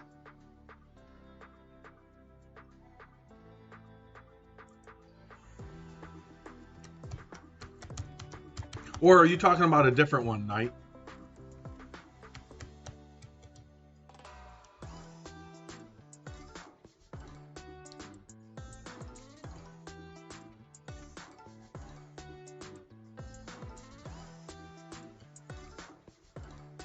What, no, oh, you meant Safe Moon, haha. All right, I was like, I had never heard of quadrillion, and it would be an interesting, weird name for a coin. Oh, Safe Moon, okay, and that's probably why I got asked about it. So typically, but this is interesting, but again.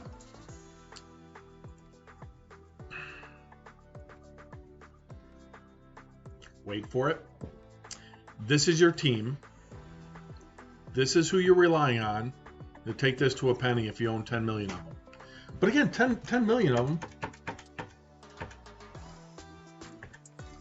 0.0000665. Is that right? See, this is the 0.0000621 times 10 million. $62.10. Now it just moves 8% since we started talking about it. So it costs you $62 for 10 million of them. And this is the team that you want it to take it to a penny. So who are these guys? So typically what you can do is you can find them like on Twitter or LinkedIn. Let's see here. They've got a Discord. Discord is text message. It's just an app for talking. It wants me to log in. I'm not going to log in. So they all have Discords. They all have LinkedIns. See what his LinkedIn comes up as. I don't even do LinkedIn anymore. Join, yeah, nope, not happening.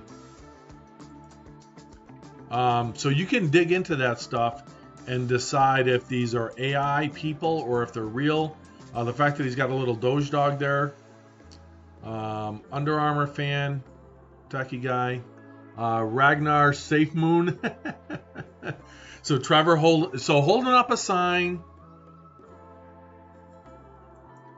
That's, he's in Seattle, so I can go meet him. Maybe I should do that. Hey, Trevor, Ragnar, where do you hang out at? Is there a Bitcoin group I can come meet you? Maybe, I don't know. You can stalk them over on Discord, and maybe there's a Safe Moon meeting somewhere. So Virginia, New Hampshire, the dev team, unknown. Pennsylvania, Texas, and Seattle. So this is your team running Safe Moon, and so that's probably why I got the message from a friend of mine saying, "Hey, can you look at this thing?" And so that's our mini dive into Safe Moon. But as we're talking about moons, let's talk about the mooning of Palantir. Boom, 23.35. Sweet. Sweet, sweet, sweet. So I'm up $2,200 on Palantir.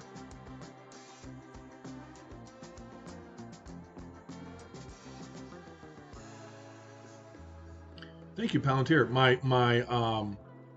My stock, my 2,000 shares, I'm up $300 on. My options, I'm up $1,900 on.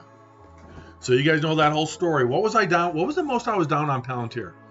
Knight, do you remember? I have no idea. I don't even remember. I want to say I was down maybe $3,000. I think I was down $3,000 at one time, and I had 2,000 shares of it. I was like, crap. I'm not buying more shares. I don't want to tie up the capital, but I think it's going to recover. So how did I look to get back to zero? Because my cost basis was $23.21 on the shares. You're like, that's nothing. Yeah, but it's 2,000 shares.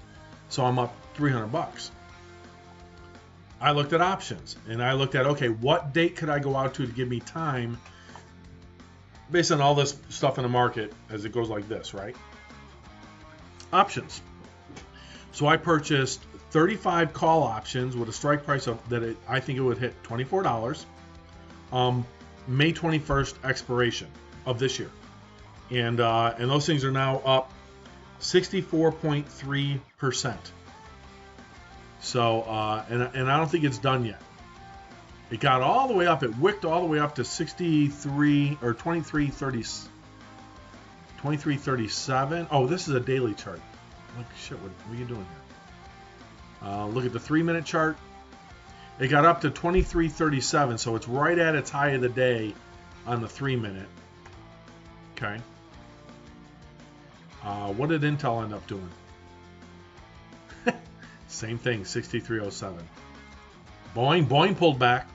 Why did Boeing pull back? Any news? FAA says Boeing's still working on 737 MAX electrical system fix. Okay, so it's selling off on that. That's why Boeing is selling off. Okay, still positive on the day, 56 cents. But again, I would have been out of it at this point. I would have taken my money somewhere up here. I don't think I would have held over here. I didn't buy it though. I'm just talking trash here. Coinbase still down 391, and I'm gonna go let her out. Have my water ready to go. Okay. Boy, this Coinbase has me. I should trade it.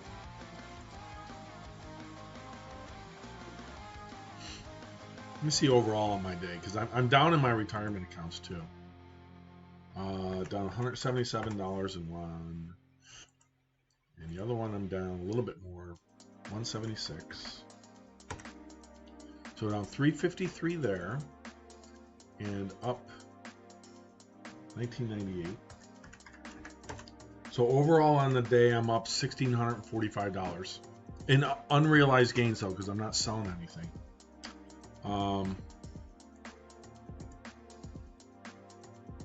My Ford is up 21 bucks today. I'm up on that. I still have 100 shares of Ford with a profit and loss of plus 21%. So I'm up $210. It's about $1,100 of Ford. Because I need 100 shares to buy a Ford Mach-E Mustang and get the shareholder price. I still have money in that account I can put to work too. I have quite a bit of cash still sitting on the sidelines. I have 3 Palantir options long term. I went May 21st options that are up 68%, which is $172. I bought them for $250 or $250, and now they're worth $423. Almost doubled them. Just for grins and giggles, I bought 3 call options in one of my accounts. When I bought the other ones, I was like, all right, I'm gonna put some away. And so what I'm gonna do, here's my plan. I'll show you.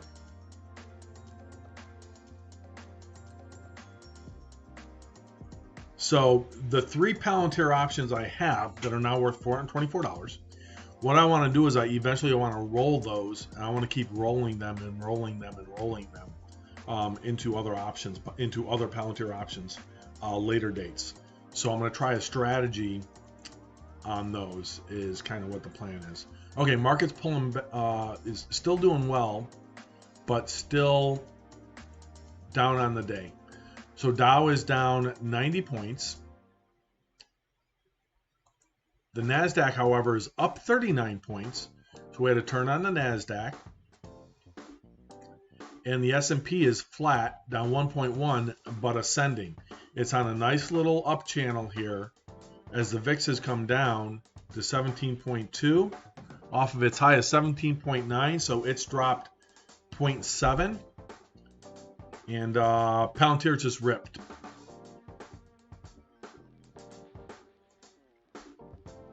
Yep, there's a rip. Yeah. Go Palantir. Did you guys pick up any Palantir? Or you're like, I don't know what I'm freaking talking about, and I'm not gonna lose any of my money to you and your stupid due diligence. Remember, we said Kathy Wood bought it after I was already in it, so my cost basis is lower than Kathy Wood's on Palantir. There you go. It is on the options, not on the stock. She beat me on the stock because I didn't double down and buy 2,000 more shares. I kept my shares and I bought call options, and now those call options are outperforming the stock. So the call options I paid 86 cents, 8.8609. They're now worth $1.44, and they're all the way out to May 21st.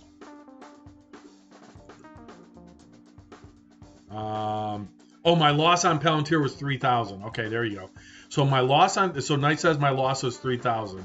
So if I was down 3,000 on Palantir, let's just leave it at 3,000 plus the 2282 I'm up now on it, including stock and options.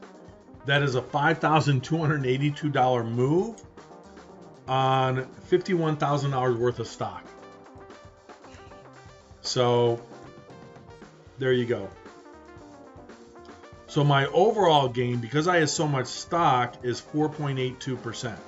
So 67% options gain, just about 1% on the stock gain, gets me an overall gain on the total dollar amount if I combine those, which Schwab does a good job. If you buy on Charles Schwab, if you own the stock and you own the options, it will roll those up into one position, separate it, one stock, one option, and it will and then it'll combine them for your total profit and loss, your profit and loss percentages, your costs.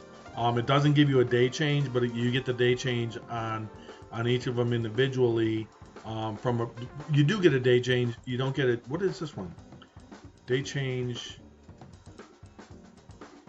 Oh, day change P&L per share, because it can't combine an option and a stock day change P&L per share, because the shares are different. You have 35 call options, which represents 3,500 shares, and you have 2,000 shares, so it can't commingle those together. So the day change today on that $52,000 position is $2,808. So it continues to run here. Good deal. All right, I'm going to leave that on. I'll leave it on 30 seconds. I'm going to go let her outside, and I will be right back. Somebody texted me that they they bought some at 22.57. So someone sent me a message. They bought Palantir. I won't say the number of shares, but they're in at 22.57. So 22.57, which is right before the close yesterday, and it's at 23.49. They are up right now. They're up 3.9%. Winner, winner, chicken dinner. There we go. Okay, I'll be right back as that thing continues to run, and and let me go let her outside, and I'll be right back up. Come on. We're gonna go outside the button. Let's go. Oh, you're excited. You're excited. Oh, I need to get you. Hold on. I need to bring the baggie down and get her more food for her treat. Where'd you go? Come on.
Oh, she heard me.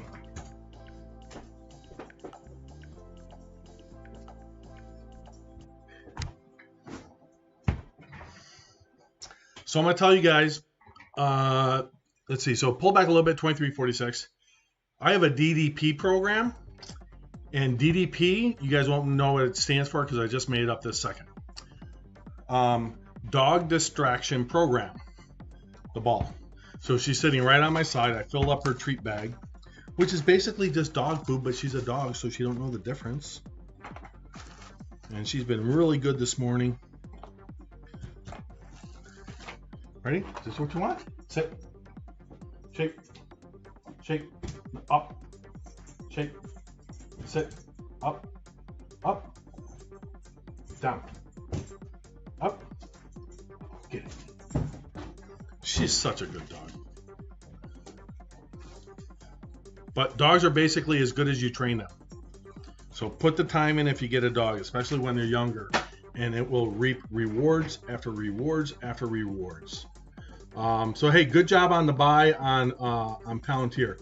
I've got another story to tell you guys, and let me pull it up over here. I'll show you guys what I got. Some of you guys are going to laugh at this. I know one person is going to do a face palm on this.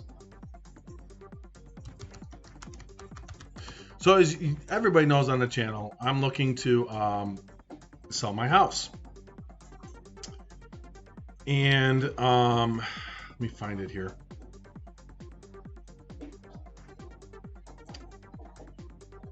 You gotta be kidding me. They got that many of them? Holy crap.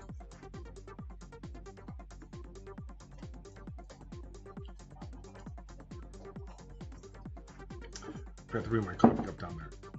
You guys remember yesterday I talked about the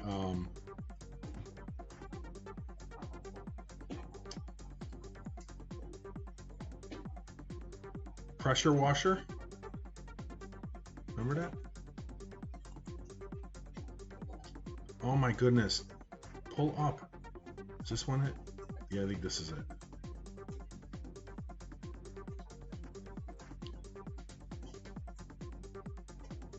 Oh, is this thing lagging?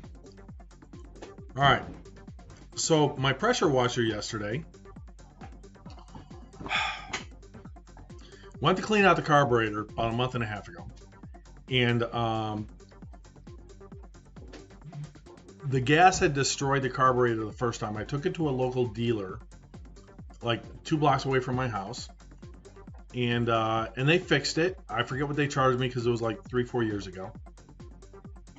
And then the same thing happened again. So I said, okay, this time I'm going to take off the carburetor, I'm going to clean it out, and I'm going to get it going again myself and change spark plug, do all that.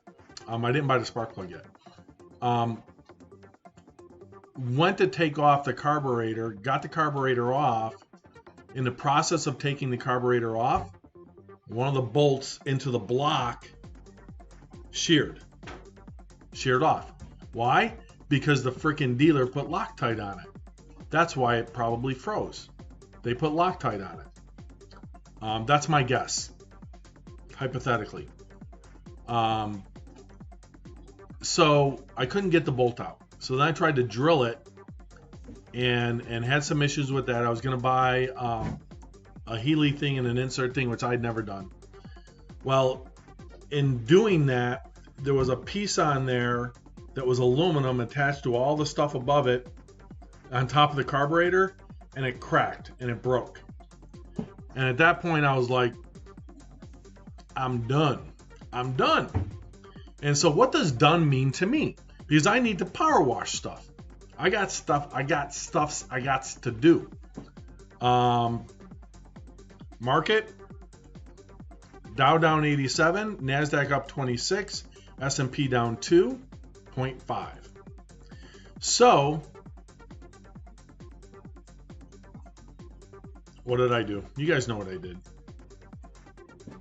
What did I do? That's what I did.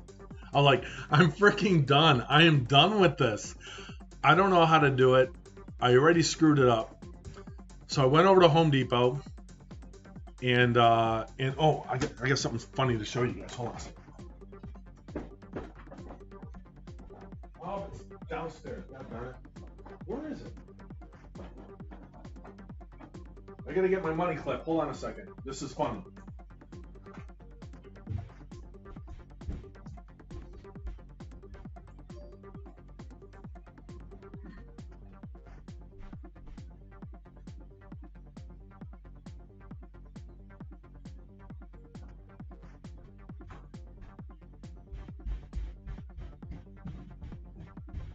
Where'd you put it? Oh, it's there? I'll get it for you.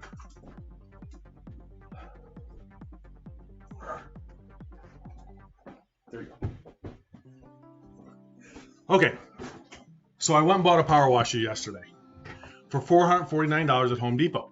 And this is a 3300 2.3 gallon PSI. My old one was 2800 Craftsman with a Briggs & Stratton engine. And this is a Ryobi with a Honda engine. I don't care about the name, I care about the engine. Yes, Briggs & Stratton is made in the USA, and that thing basically failed me 3 times. Honda is made in Japan, probably, or it might be made here, I don't even know. So I bought this one, so I went from 2800 to 3300 PSI, went from 2.1 gallons per minute to 2.3 gallons per minute. But here's the thing, you know what I get at Home Depot every time I go there? I get a military discount. And the reason I get a military discount is because I serve in the United States Marine Corps. So in order to, and this thing just literally fell apart.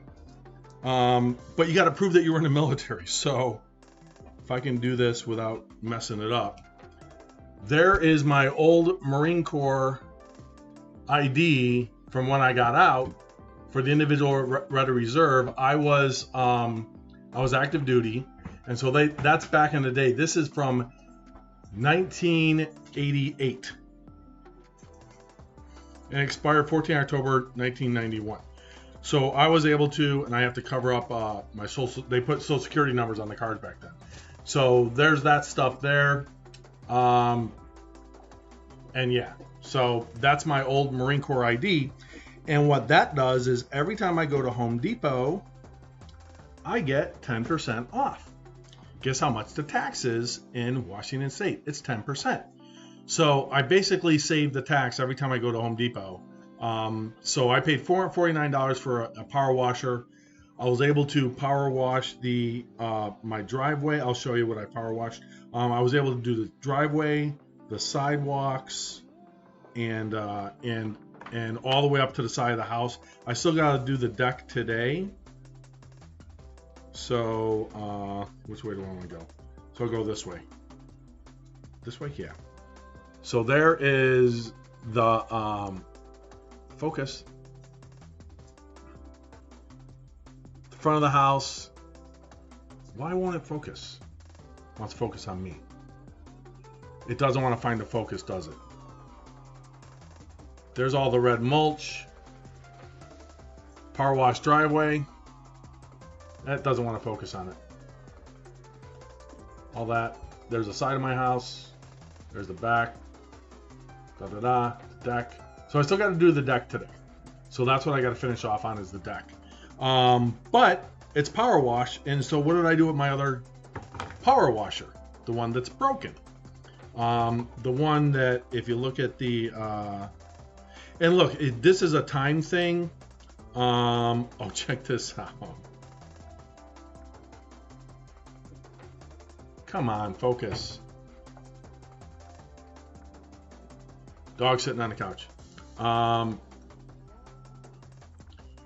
This was the old carburetor picture on a power washer. So anyway, so because I'm moving, I don't want to jack around with it. I believe in doing some good karma stuff. So got some neighbors next door, and they rent, and you know, one of the nice young people there. The mom is older, but she lives there too, and they moved up from, I think, California is where they moved up from, and so basically they came home and I said, hey, do you want a power washer project? And I brought him over. He's probably in his 20s, late 20s maybe. And I said, here's what's wrong with it. Boom, boom, boom, boom, boom, boom. And he goes, how much? I said, for free. So I gave my neighbor my old power washer as a good karma thing.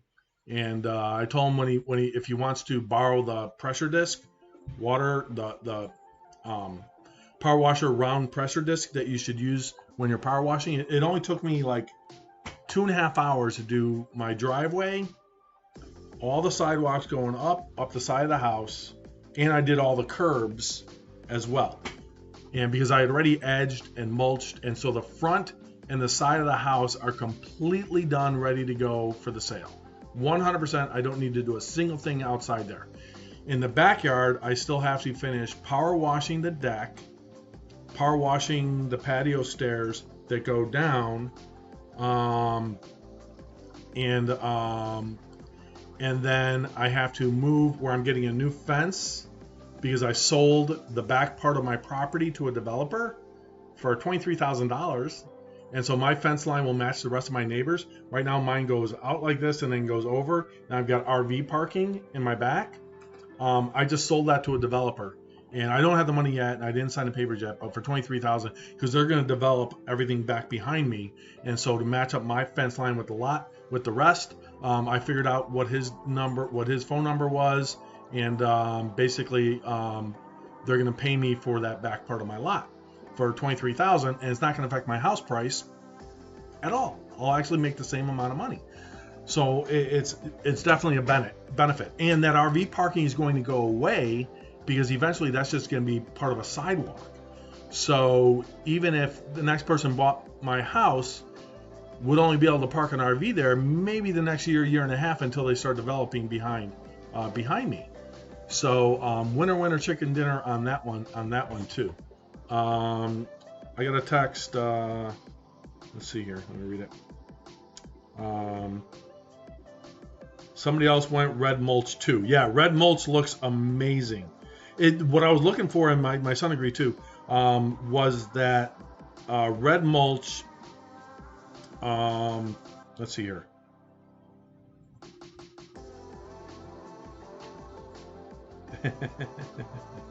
All right. So somebody did buy Safe Moon. I'm going to ask him how much he bought.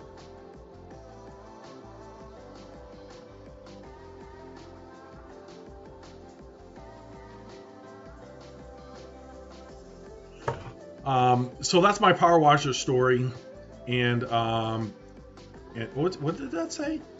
Assembled in the USA with foreign and domestic components. So they build it here, but a lot of the parts come over. So anyway, that's my power washer story, and so I had a very, very productive day yesterday, and then I bought pizza for my son and I, and he did me a big favor. He's been a huge help. I was almost out of gas, so while I started the first power washing thing, I asked him to do me a favor, and he went and filled up my gas can for me. The one thing about this thing is that they ended up oh, okay, so somebody was going to buy Safe Moon, but they couldn't figure it out. He didn't have time, so they didn't buy it. And again, that's complicated. Safe Moon is complicated to buy.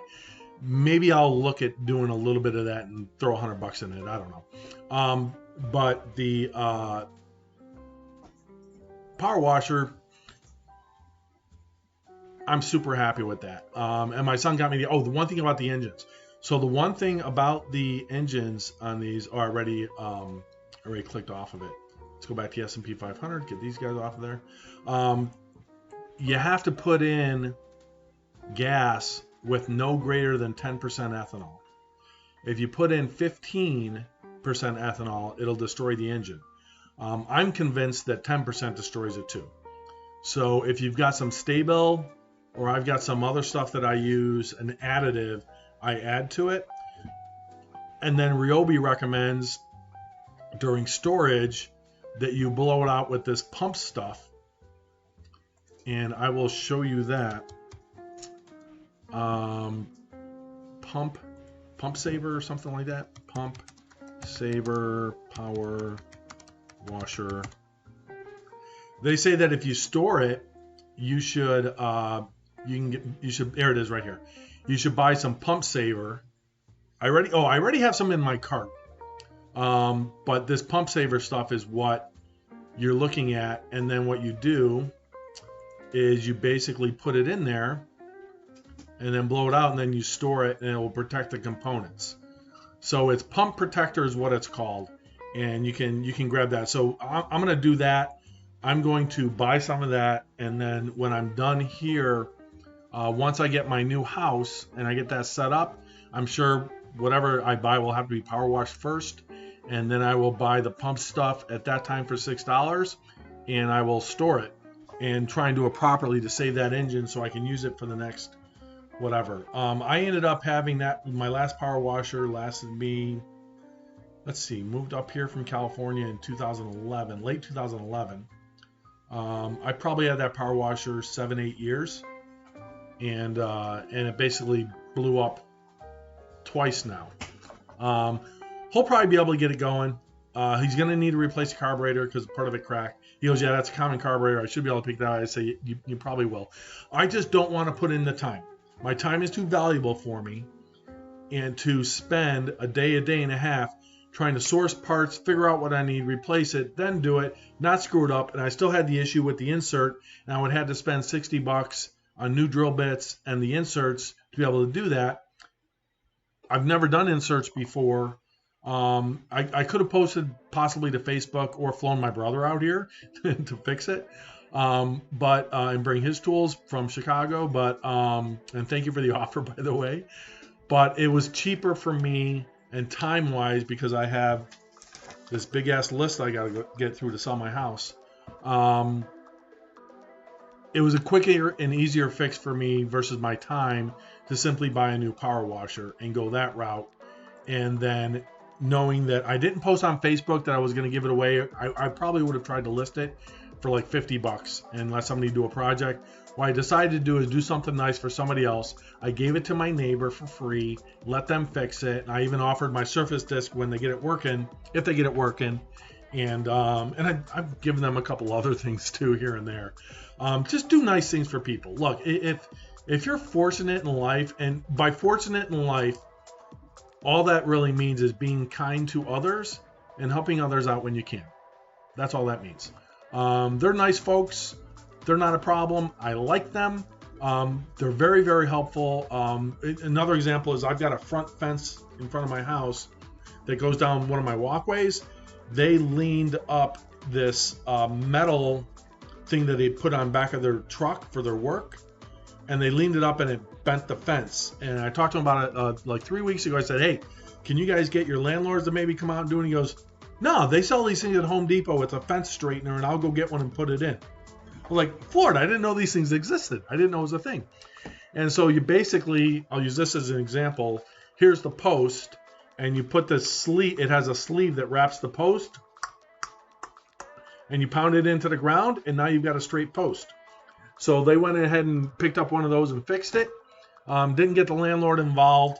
And so the power washer thing, they're nice. They offer to do things like that. I'm going to be super nice back, and it's good to have nice neighbors. I'm surrounded by good neighbors. Every one of my neighbors, we all get along. Everybody's perfect, peachy, great. And that's the way you want it to be. And you don't have to necessarily agree politically with everything and just avoid those conversations unless you know what side of the spectrum they're on. They all happen to be on the same side of the spectrum that I am. I don't know about them, but that's okay. They're nice people. You can compromise in life. So 23 definitely pull back here on Palantir. I'm still up $1,800 total. I'm up 128 on the stock and 1,700. But it definitely pulled up. It got up to 23.51. So that would have been the time to sell the options, right?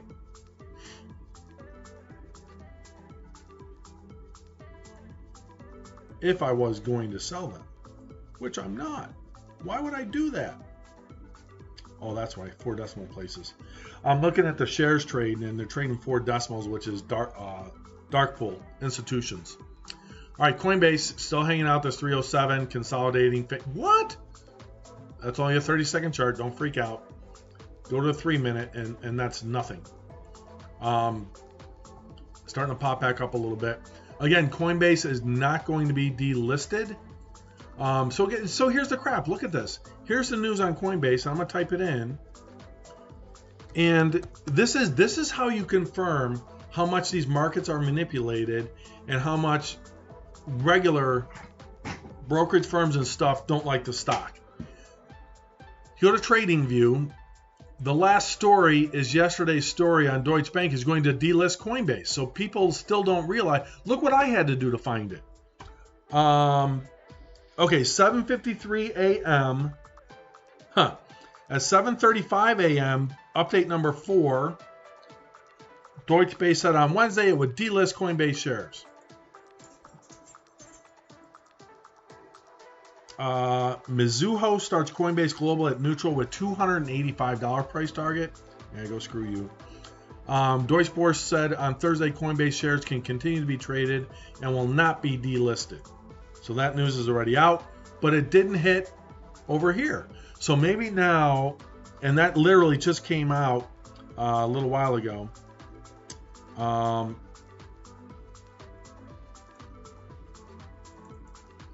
Kathy Wood's ARK Invest snapped up shares of automation software provider UiPath in its strong stock market debut on Wednesday while trimming some holdings in Tesla. Okay. So why is this showing up on Coinbase, this thing?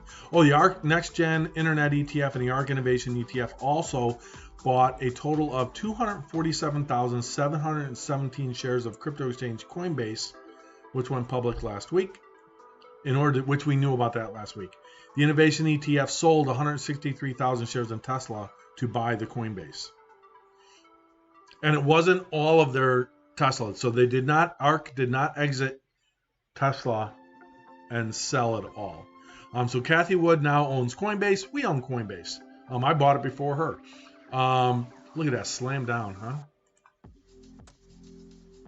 Manipulation.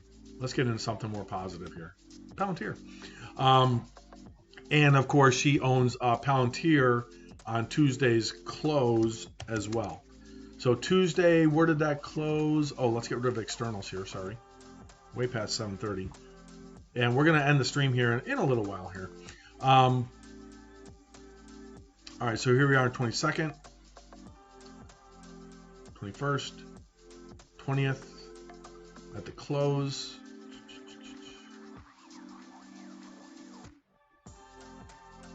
So she bought it somewhere at 2183.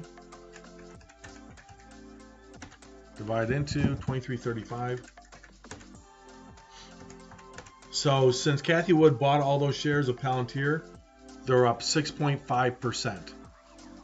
And we got in over here, right? This is where I bought the options. So I beat Kathy Wood. Her Coinbase buy is lower than mine. Oh no, I don't know what her cost basis is on Coinbase. I forget which day she bought it.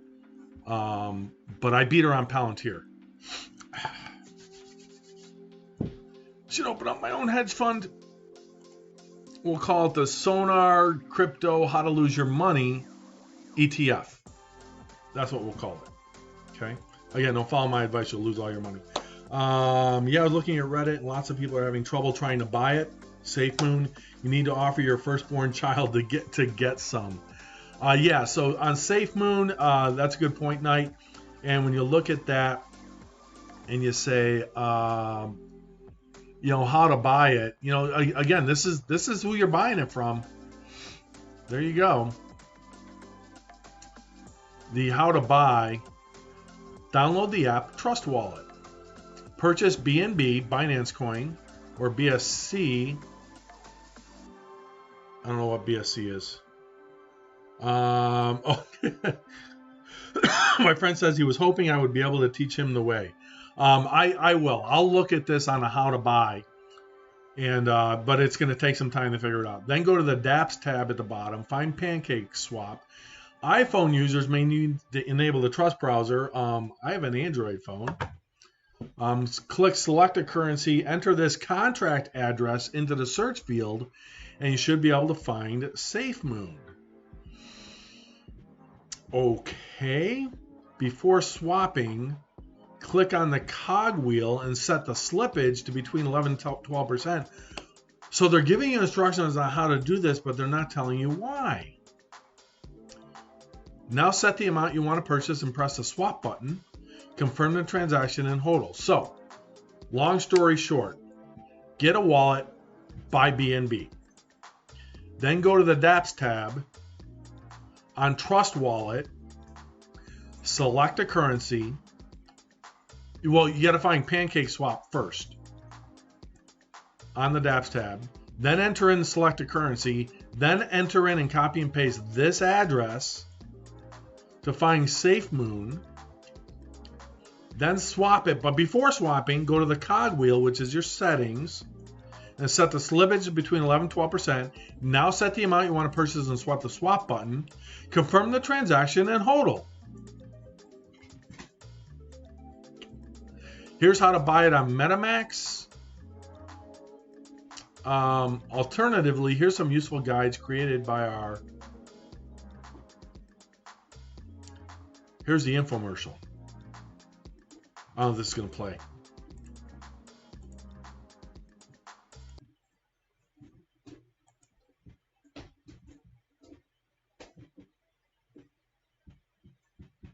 That's not a good sign if the infomercial doesn't play. How to buy. So the first thing you do is simply go to your trading app or platform and then buy Binance coins. So I'm here on Binance. You can use crypto.com. So let me trade, let me buy Binance coins. So let me just pick 580 USD. Buy. So he's going to buy $580 of Binance second. coin. Wait a minute. So the next thing you buy, so I'm going to pay with card, 1 second, USD, buy. I wanted to pause here for a second. Cash balance, he's got $282 in cash. He's got his credit card there. He's got $670 of Moneybooker Skrill. I like seeing what people have. So I'm going to pay with card, 1 second. Oops, get rid of that. So the next thing you do is set up your Trust Wallet, and the Trust Wallet is very simple to use. So you just create the wallet, copy your seed phrase, and save it somewhere. So once you have your Trust Wallet set up, click on BNB, click on Receive, copy your wallet, go to... See, some of this stuff is just batshit complicated. Withdraw, paste, done, and max. And don't screw any of this so up. Once you receive your Binance coin, click. If you send stuff to the wrong wallet, it's gone. You can't get it back. Click on BNB, click on more, then swap to Smart Chain, and then choose whatever amount you'd like to swap.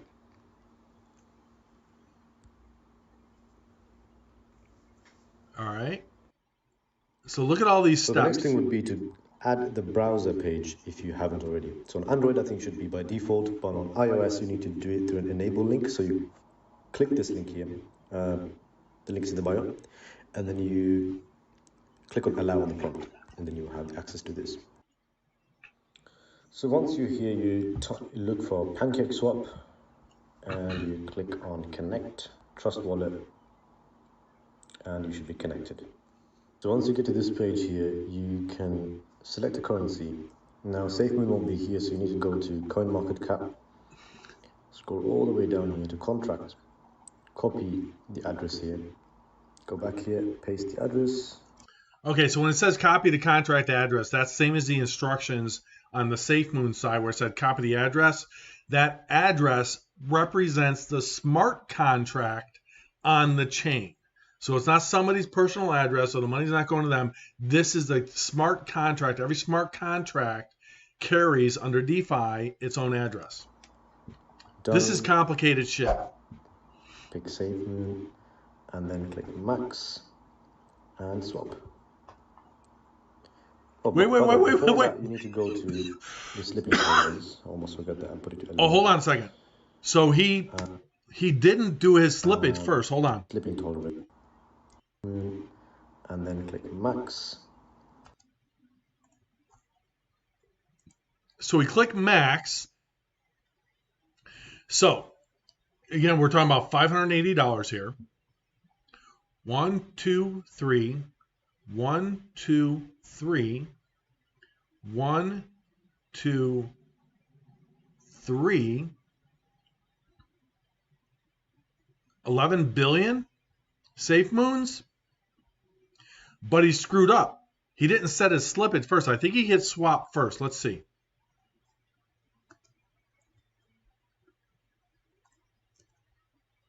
What the heck, dude? Just play.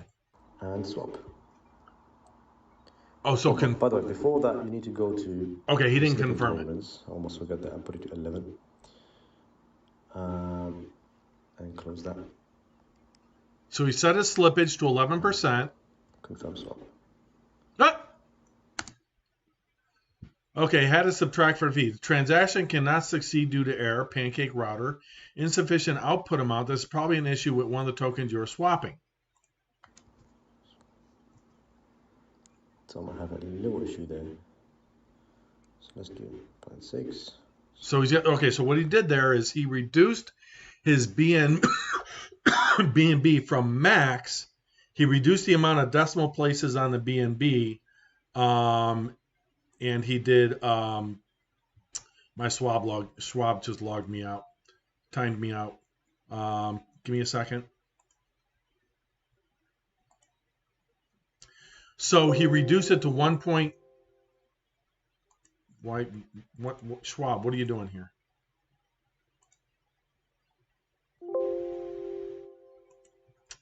Okay, that's not cooperating. I'm gonna close that out right now anyway. So he lowered it to 1.96 BNB. His fee is 91 cents to do this transaction.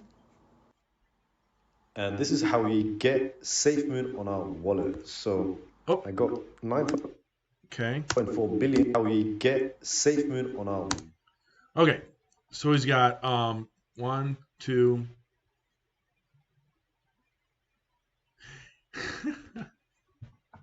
He owns 9,407,000,000 shares. 9.4 billion shares, which is about $500. Wallet. So I got 9.4 billion, which is a good amount. And if you have any questions, just drop them down below. I'll get back to you as soon as I can. So all the best. All right. As simple as that. Anybody can do that. That's super easy. I can't believe how easy it is to buy SafeMoon. I don't understand why everybody's not doing it. I don't understand why everybody doesn't sell 100% of their Bitcoin, 100% of their Ethereum, and dump it all in a SafeMoon. I don't know what's stopping them. That's got to be the easiest way to buy something I've ever seen. You have to be just dumb if you can't figure this out on how easy it is to do all that. We just showed you on the YouTube video. Super easy. Anybody can do it. Be very careful, folks. The amount of mistakes involved in creating that transaction. I already have one friend say, yeah, they couldn't figure out how to do it. And so I'm digging into it. Now, most of that was just shown in that same link I put up above. I'll do it again. You can watch these YouTube videos, and that's really how you do it.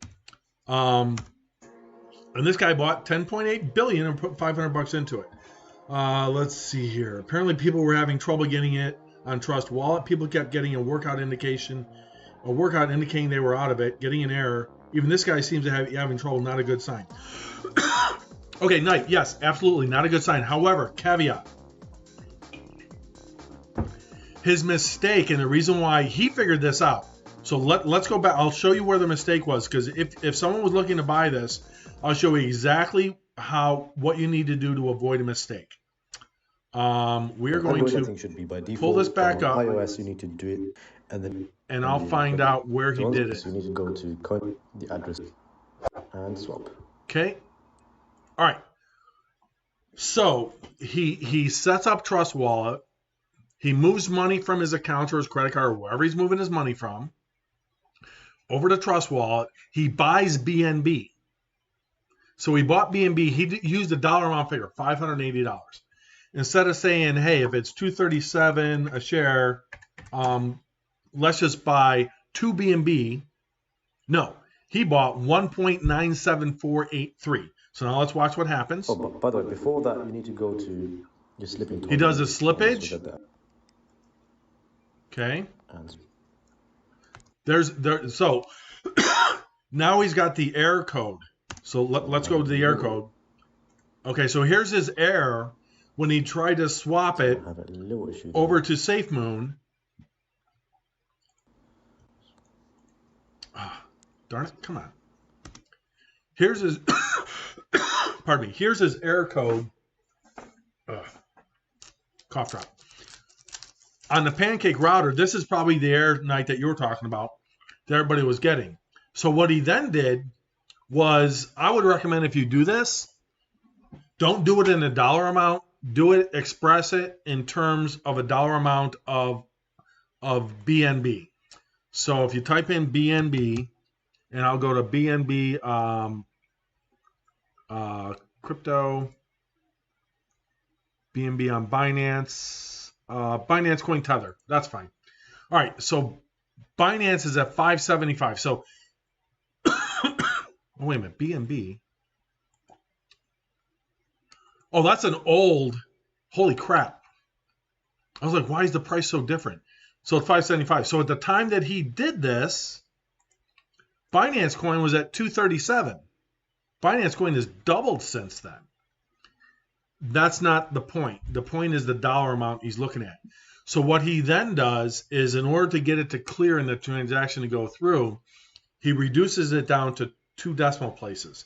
Instead of 1.974635821, he reduces it down to 1.97 Binance Coin. So I'm going to have a little issue there. So let's do 0.6, swap, confirm swap, and... So $554 worth. So that solves his error code, and it allows the transaction to go through. If you have any questions, just drop them down below. And he now owns 9.4 billion shares of SafeMoon. So is it complicated to buy? Yes, it is. Is it impossible? No. But they make it difficult. But most things when they start out in cryptocurrency are difficult to do. And if you have the patience to navigate the how-tos, then you have a greater chance of being successful with executing the transaction and buying it. So if you follow the guide, look at, and this guy does it on MetaMask. So today I'm going to show you how you can get SafeMoon on your MetaMask wallet. Okay, so I don't know what date that was. I'm not gonna, he's got it embedded in here, so I'm not going to click on the YouTube thing and go there. So this was when Binance Coin was at 237. So we could simply pull up Binance Coin and say, hey, Binance Coin, when were you at 237? Let's go to a daily and say 237. Right here. 27th of March.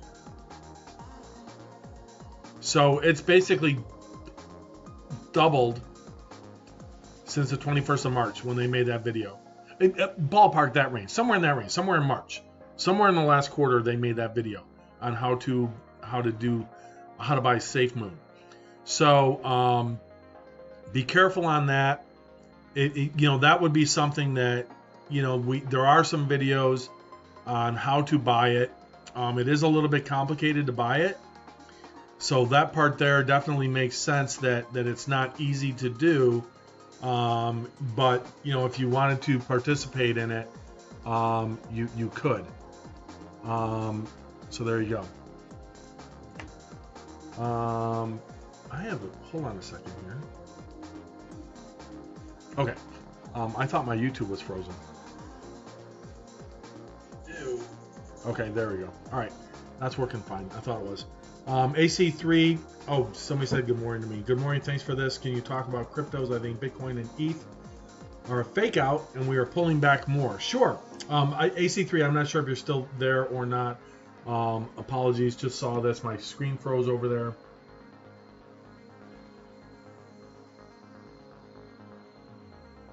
Look at let's see, 620s. 20. Look at 240, 220. Let's see, 620, 220.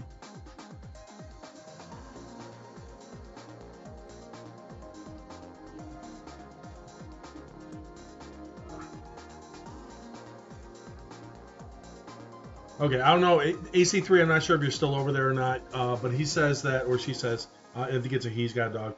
Good morning, thanks for this. Can you talk about cryptos? I think Bitcoin and ETH are a fake out, and we are pulling back more. That was at 620.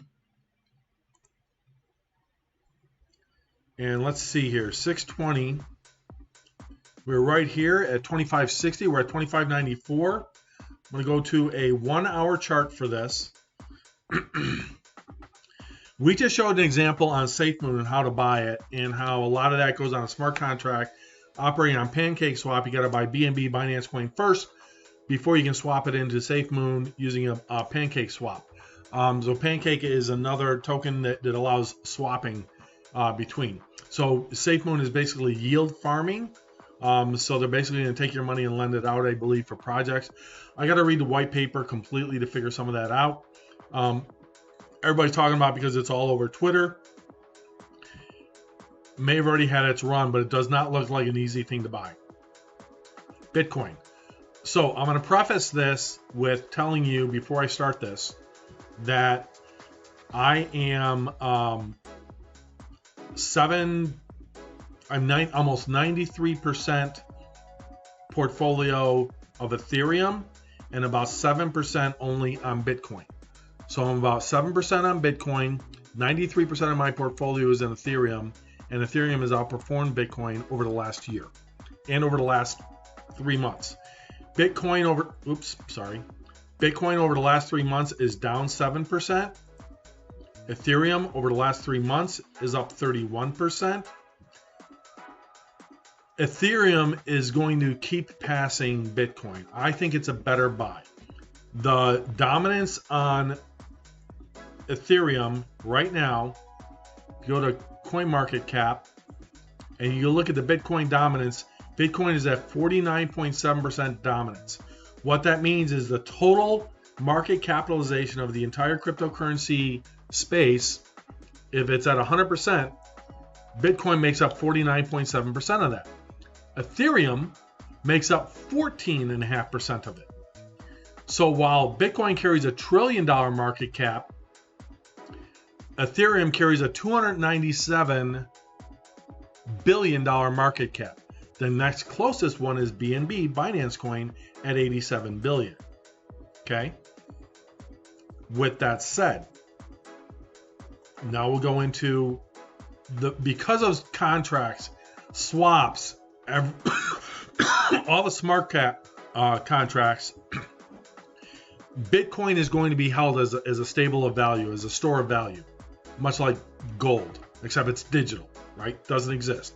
It's fake. It's not even on paper. Okay, it's not fake, but it's the dollar is exactly like Bitcoin. It's not backed by anything, except the people that use it, people that own it, back it. Okay, and it's never been hacked. Okay, Ethereum is another coin that I'm a fan of. Now I mine Ethereum, so I have 7 different miners and those miners are earning me. This is my Ethereum address, and I'm hashing right now. My hash rate is 1.4 gigahash per second. I built up a balance of $606, and that will pay out in the next day. Okay, my payouts are set to 0.3.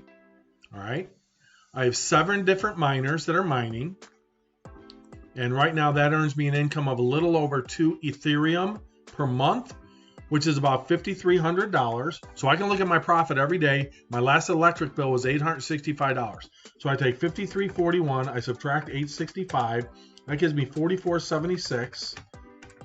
I take that 865, I divide it into 4476 minus 1.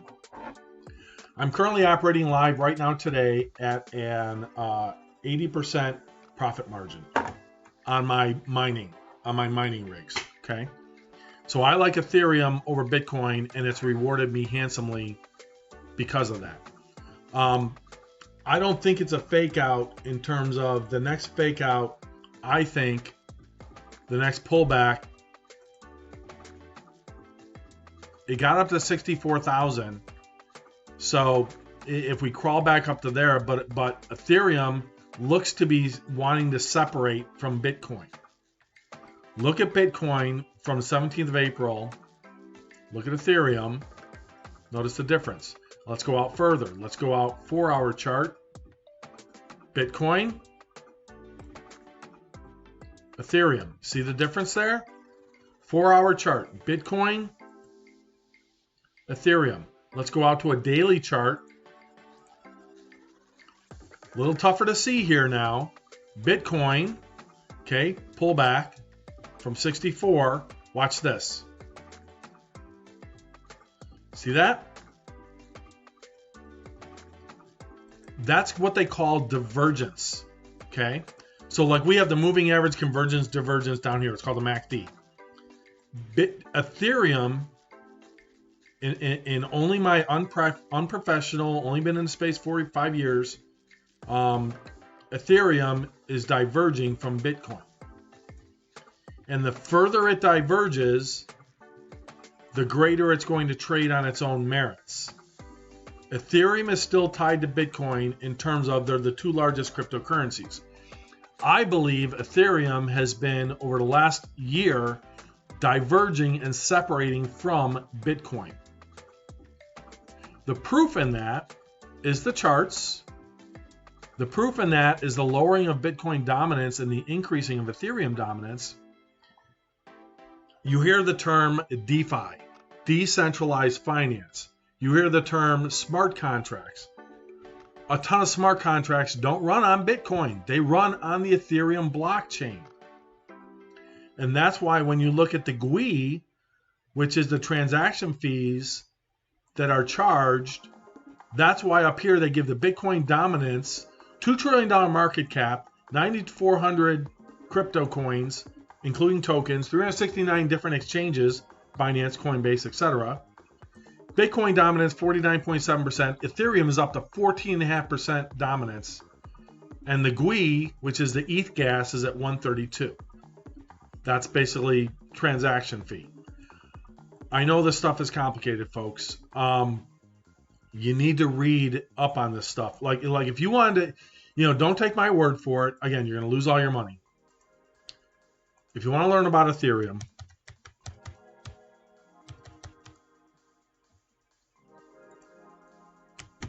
this is where you go. And I'll put the link in here. Okay. Ethereum.org. Okay. Explore Ethereum. Get started. What is it? Pick a wallet. Get ETH. Use a dApp. Start building. It runs dApps, which means it runs applications on the blockchain. Decentralized applications. That's what dApp stands for. Okay. They're applications powered by Ethereum. See what you can do. What is Ethereum? What is digital money?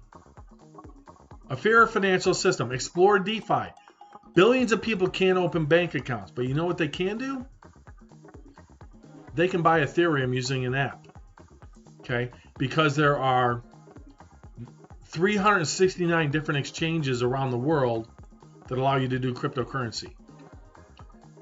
The Internet of Assets, NFTs. NFTs run on Ethereum.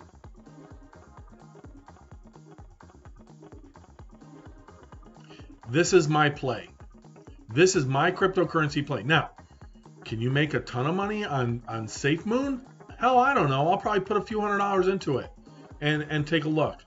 But Ethereum, go to ethereum.org/en and understand it. And you can literally go to learn and you can find,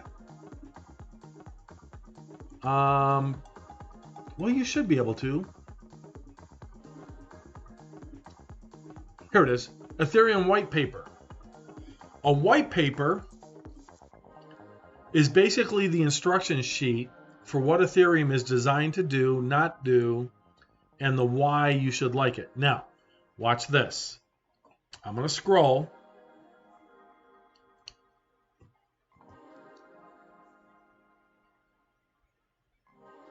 You want to learn what Ethereum is? This white paper will tell you all the ins and outs and exactly what it is. Again, it's complicated stuff, right? You don't have to understand all of it. But you should scroll through this. And what I suggest is when you read a white paper on a coin,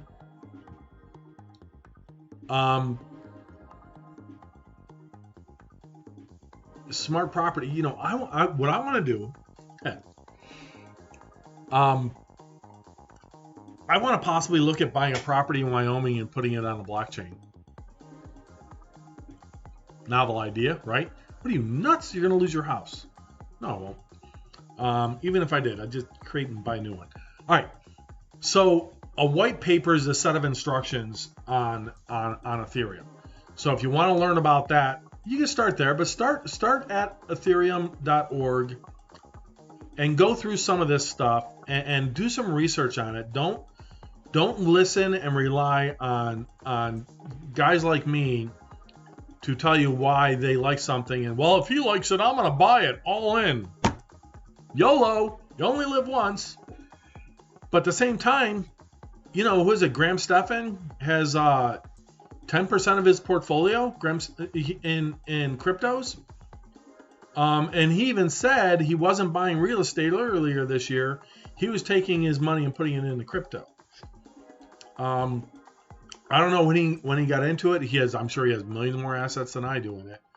You know, I've got a lot of coulda, shoulda, wouldas I should have done before. I'm not missing this next boat. I'm jumping in on the boat, and it may not create wealth for me. It may create generational wealth for my kids and their kids, and maybe change lives down the road after I'm gone. Possibilities are there. So Ethereum, I think from a due diligence standpoint, I did some due diligence the other day on this, on the 19th.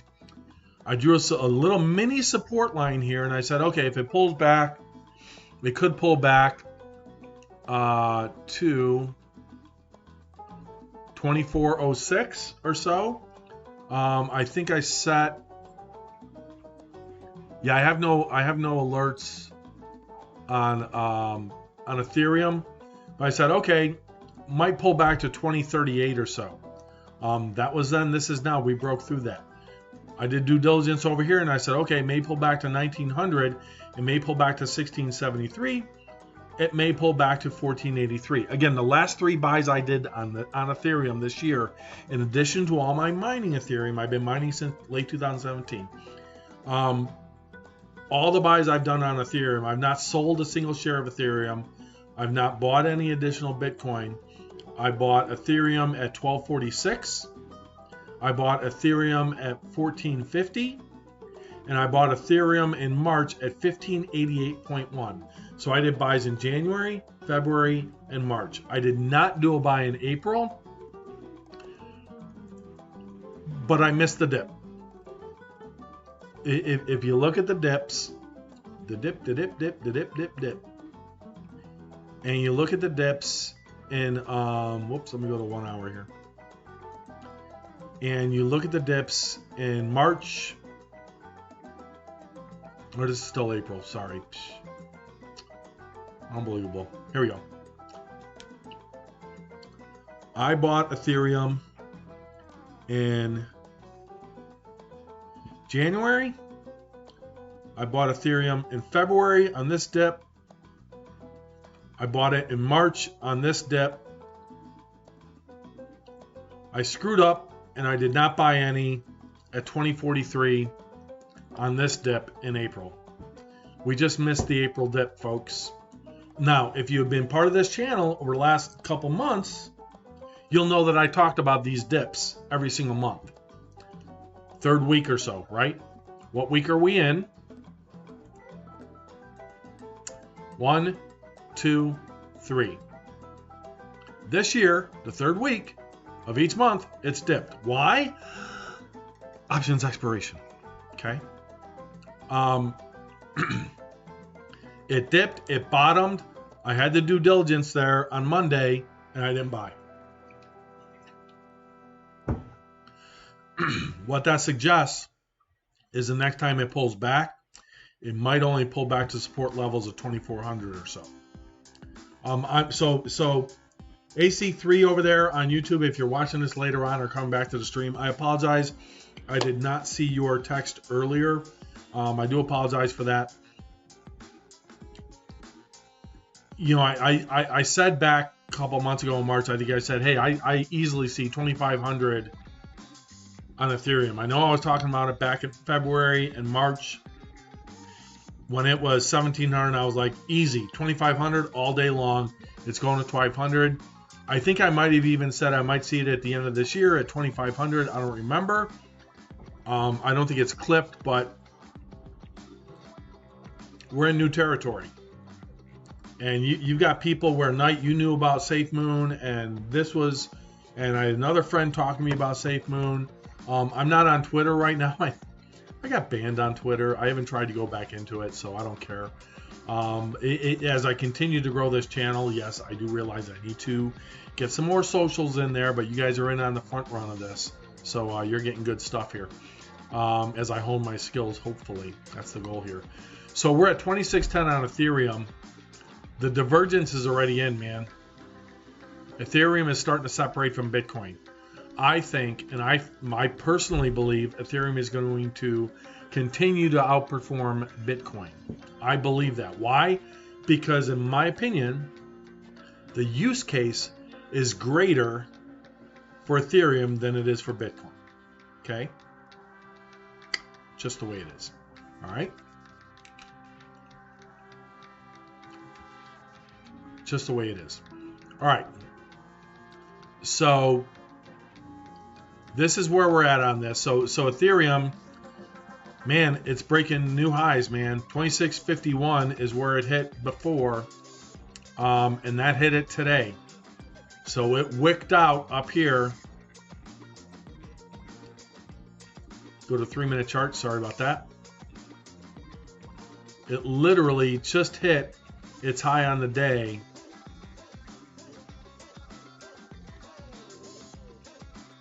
Um, 4 minutes ago. So 2651 is an all-time high.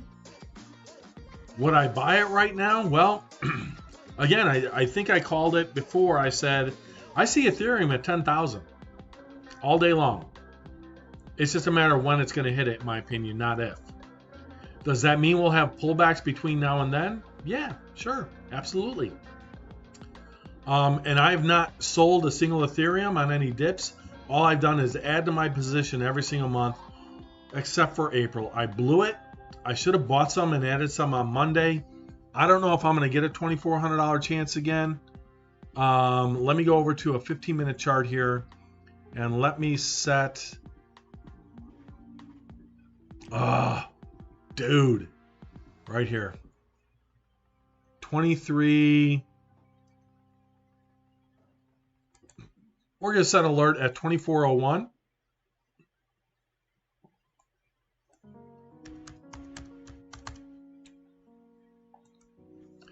And now,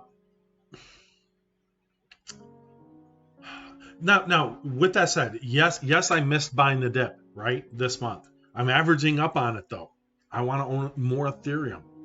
You know, it's not my entire portfolio. I'm not going to tell you the percentage that it is because I got a cold wallet as well. But it's not that I missed this dip, and it may pull back some more. And if it pulls back to here, it may go down further. But I have that alert there to see if due diligence would tell me that it should pull back to the $2,400 range again. And again, you're talking about a pullback of what? You're talking about a pullback of where it is now of 8%, okay, which is nothing in crypto. A lot of people probably panicked, and since this year, you know, they're looking at all this stuff and, man, sell it, buy it, sell it, buy it, sell it, buy it, sell it, buy it, sell it. Okay, I'm selling it, it's going to go down. Nope, it's coming back down, it's coming back down. And now you don't own it. And you sold it at $1,900, and now you don't own any Ethereum right now. Where guys like me, since January, bought on the dip, bought on the dip, bought on the dip, forgot to buy on the dip. Basically, that's what that is. Well, what I was going to say is I don't have a set schedule. This was pure circumstances due diligence in January. I didn't figure out until early March, I did not figure out that I was buying in the third week of each month this year on Ethereum. Why? Because it's not about buying it consistently and saying, yep, every third month, buy it, take it to the bank, guaranteed, make money, you're done. It's held true for the last 4 months, January, February, March, and April. It doesn't mean it's going to hold true for May. I have some money to put into it. I'm not going to buy it right now because I own a lot of it. In my opinion, I own enough of it right now. I'm happy with the position. Why? Because no matter what I do, folks, no matter what, I'm earning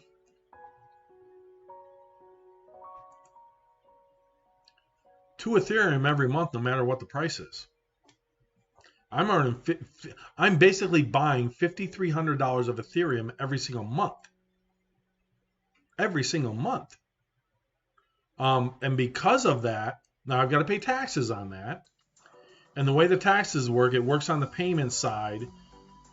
You basically take the dollar amount. For tax purposes, I take the dollar amount that Coinbase tells me at the exact moment that I bought it. Or you can take averages. But from a spreadsheet standpoint, it's a lot easier to pay taxes on exactly what it is. Now I can change my payout from 0.3. I could lower it to 0.1. I could increase it to 0.5. I probably should. And what that does is every 0.3 I get a payout. So I have $610 built up in there, and it's going to pay me out in another day. I'll get another payout of 0.3 ETH worth roughly $700 or so. I'm adding to my position two Ethereum every single month anyway, no matter the price. And that varies from 1.6, it was at last week, at a certain portion last week. Now it's up to 2. It'll be 1.9 tomorrow. It'll be 1.6 tomorrow. It might be 2.1 tomorrow. Depends on the gas fees and the GUI and all this other crap.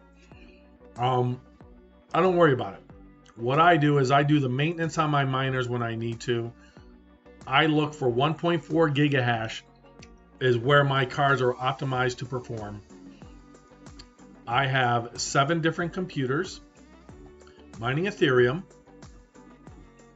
And every one of those graphic cards, all 36 of them, are optimized for speed, core speed, temperature, and power draw, and voltage. Every single card is custom, you can call it programmed, by me for optimization for stability. Not for maximum. These cards are not set for maximum gain of ETH. They're set for stability to minimize the amount of maintenance I have to do on them. I would rather lose a little bit in income to gain less time doing maintenance. And the last time I did maintenance on a card, wasn't a card, it was a computer. My rig 5 went down at 9 o'clock my time. Rig 5 went down at 9 o'clock my time on Tuesday night. And I was already laying in bed. I got out of bed, went downstairs. The computer was running, but it wasn't mining. It had froze. And that was a warm day. We had a high of 80. And that's an inside rig. That rig is downstairs in my family room. I've got another rig in my home office. I've got another rig in the living room. And I got 4 rigs in storage above my garage. And that rig, I basically had to shut it off, turn it back on again, and reload it. I think it tried to do an update or something, and it just froze. Could have been from the heat, but I added the same settings that I have on them right now. It's a little cooler now, so now it's back to being stable. A spike in heat on that day caused it to freeze. I don't know what card it was because it was frozen. I'm not interested in which card it was. I just rebooted the computer, reset the mining software. I use Phoenix Miner. Went into MSI Afterburner. I have saved settings on each and every single card. Fan speed, core memory, GPU, voltage, wattage, power draw on every card is a little bit different. I've optimized every single card and every single one of my rigs and about 5 different changes on each and every single card. So take 36 cards times 5. Well, let's see. Core, VRAM, fan, power, voltage. 5 settings. That's 180 different program settings for the totality of 36 graphic cards. Optimized for stability over maximum share gain. And I'll have people on Reddit and stuff like that and Facebook and say, well, you're losing hash rate. Bullshit. I'm not losing hash rate. I'm gaining my time so I can make trades in stocks like Palantir and make, we're 23.28. What the hell? So I can make money on Palantir or lose money, as the case may be sometimes.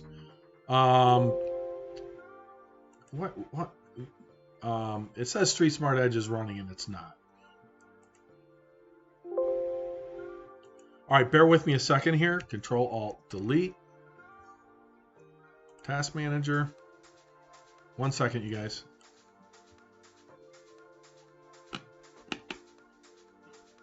It's not running.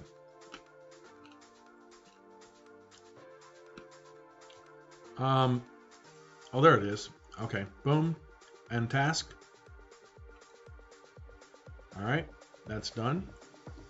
So it said I was running an instance of Street Smart Edge, but I wasn't. It was closed already. So it had froze, so hold on a second. As we watch Palantir die.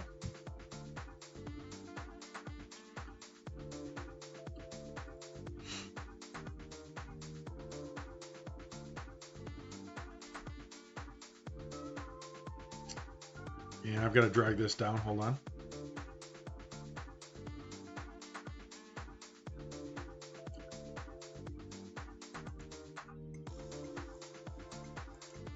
I use Charles Schwab's Street Smart Edge for trading.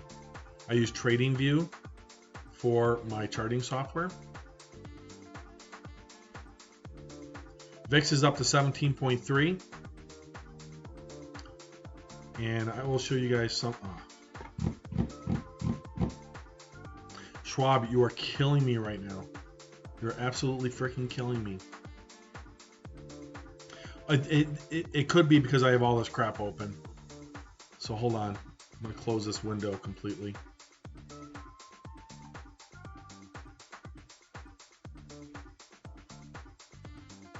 All right, there we go.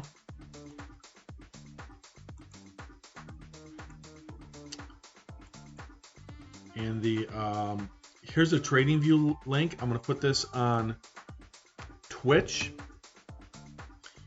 And I'll put this in below here.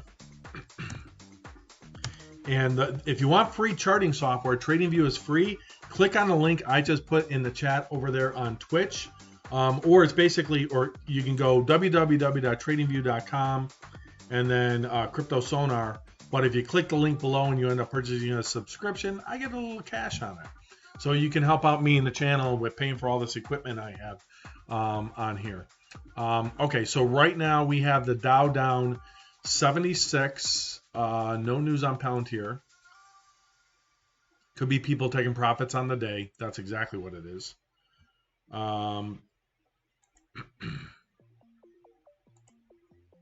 So Dow is down 73 now. 34,064 did get down to 33,954. And we have the NASDAQ is still positive by 19, but it's coming down off of its high. And the S&P, it was positive on the day. Now it's negative, down 2.3. And the VIX is up to 17.3.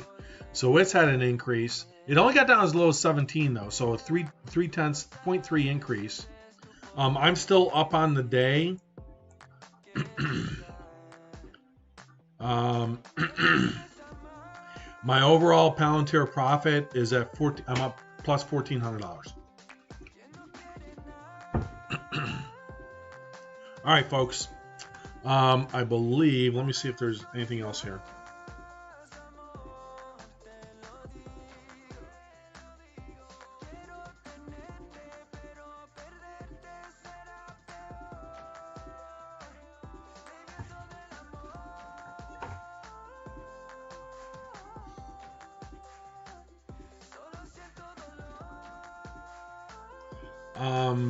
I'm not sure what the question is.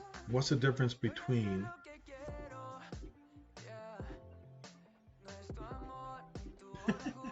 I don't know. I don't know what I was talking about at the time. I've been all over the place on this stream. All right.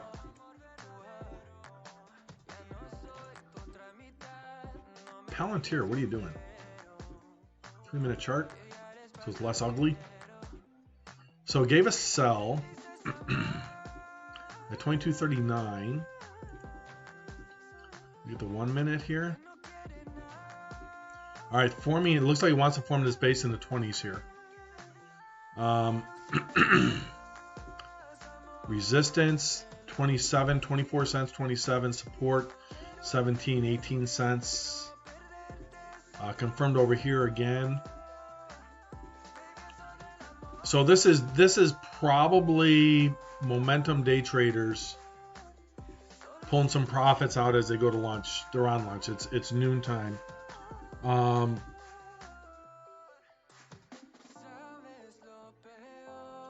Okay, so there was a question on let's see here. Let me go back to my mining software. There was a question on my mining software. And so I still don't understand on my miner production screen. Okay, so we'll call this, I'm guessing this is what you mean by miner production screen. And what's the difference between several and few? Okay, oh, I gotcha. Okay, all right. So these are my workers. So these are my 7 different computers. Okay, I've named them. I can name them whatever I want. I name them mining are 1, 2, 3, 4, 5, 6, and 7. So I know which computer is which, and I have a label maker, and I put labels on them too because they moved around here and there a little bit. And the question was, when it says last share, so what I do is my 36 graphic cards, my miners, when somebody trades Ethereum, they buy, sell it, transfer it, swap it, whatever. That happens on the blockchain. That takes math. My miners, I confirm transactions on the blockchain. How many transactions or how many blocks or shares do I find?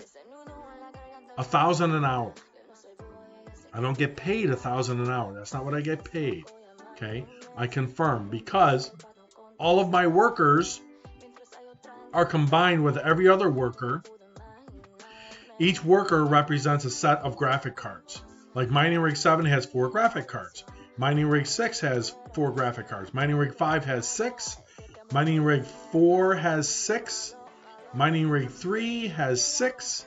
Mining Rig 1 has 4. Mining Rig 2 has 7. That should add up to 36 cards altogether if you want to rewind.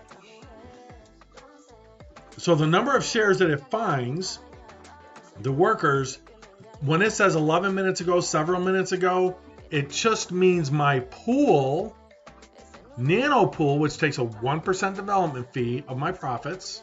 That's the fee I pay to use them as a pool. They combine my workers with all the other workers to gain the luck in finding shares. Okay?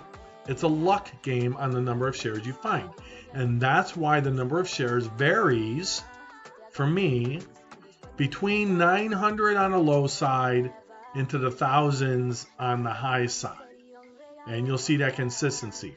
However, when things go down, like when a miner goes down, 878, 890 is down for a couple hours, right? Or it's down for a little bit. So when you're looking at the workers, this is Nanopool talking to my workers, confirming they're still working or confirming what the ratings are.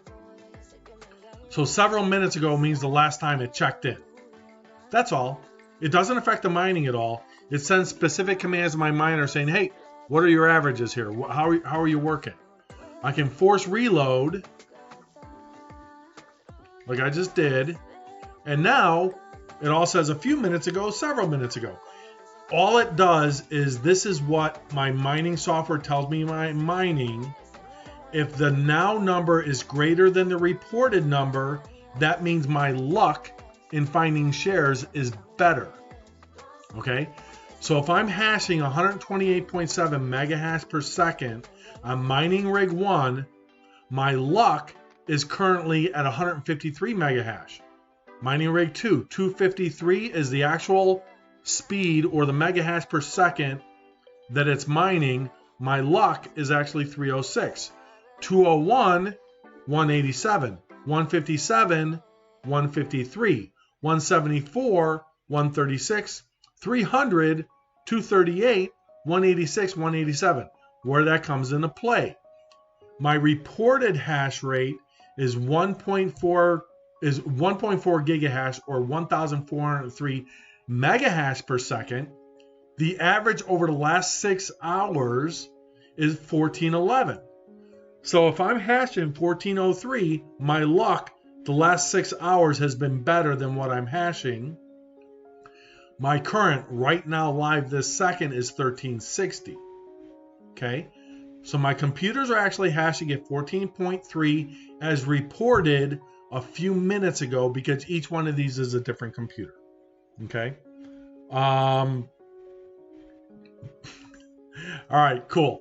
So that's what several and a few minutes ago mean for the mining software. All right, let's check the heat map. Let's see if I'm still where we're at on this. Mix got some up stuff.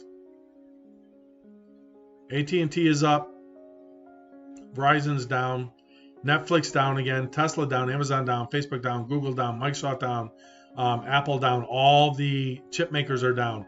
Remember we talked about Intel too earlier. There we go. Palantir bounced back up. I don't care. I'm leaving Palantir alone.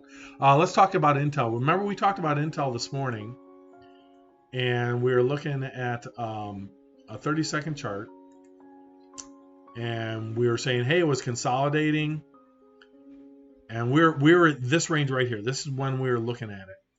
I think. Hold on. Yes. About an hour or so ago, or no, maybe it was before that. But it was consolidating it, and then it jumped up from there. So if you would have caught that, let's go to a 3-minute buy. Hold on. On a 3-minute consolidate, I think it was consolidating here. I think this is when we were looking at it. Yeah, we were looking at Intel over here. I said, maybe not. The buy volume isn't good. It's not exceeding the sell volume. Better wait. Now it consolidated. Now you've got buy volume slightly exceeding one bar over here, but the fact that this bar didn't quite beat it, but the volume looks good, which is hence the buy on the 3-minute off of this bottom at 62.79.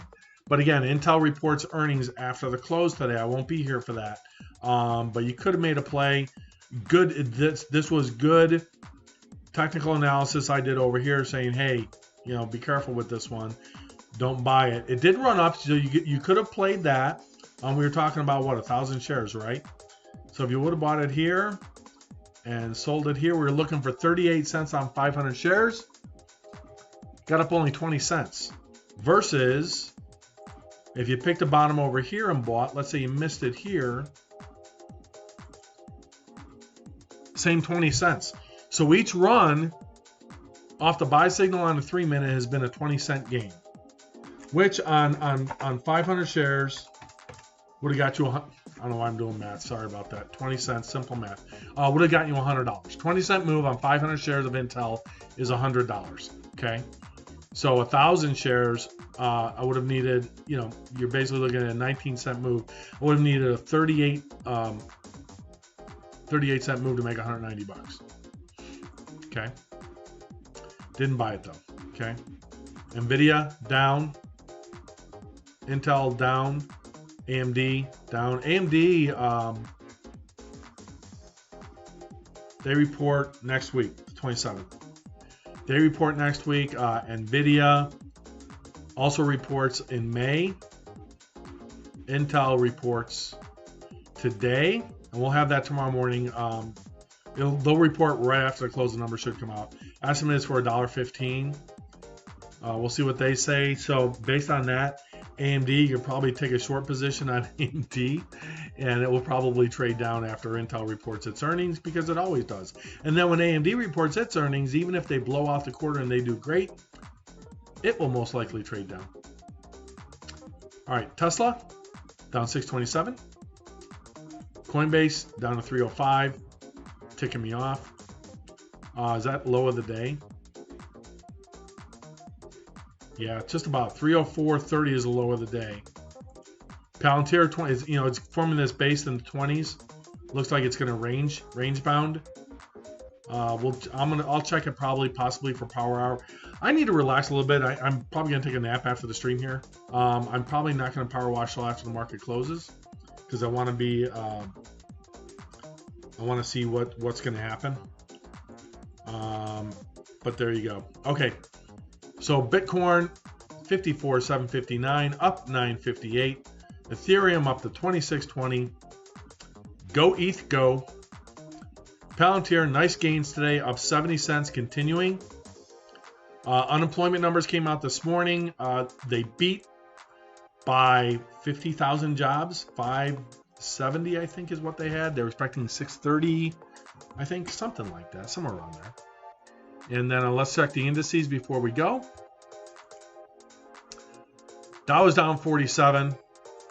NASDAQ is now up 37. S&P is up 0.5 points. Let's see what I'm up on the day. The Coinbase is still hurting me a little bit. Down 316 there. Down 425 here. So down 741 on Coinbase. But I'm up 1703.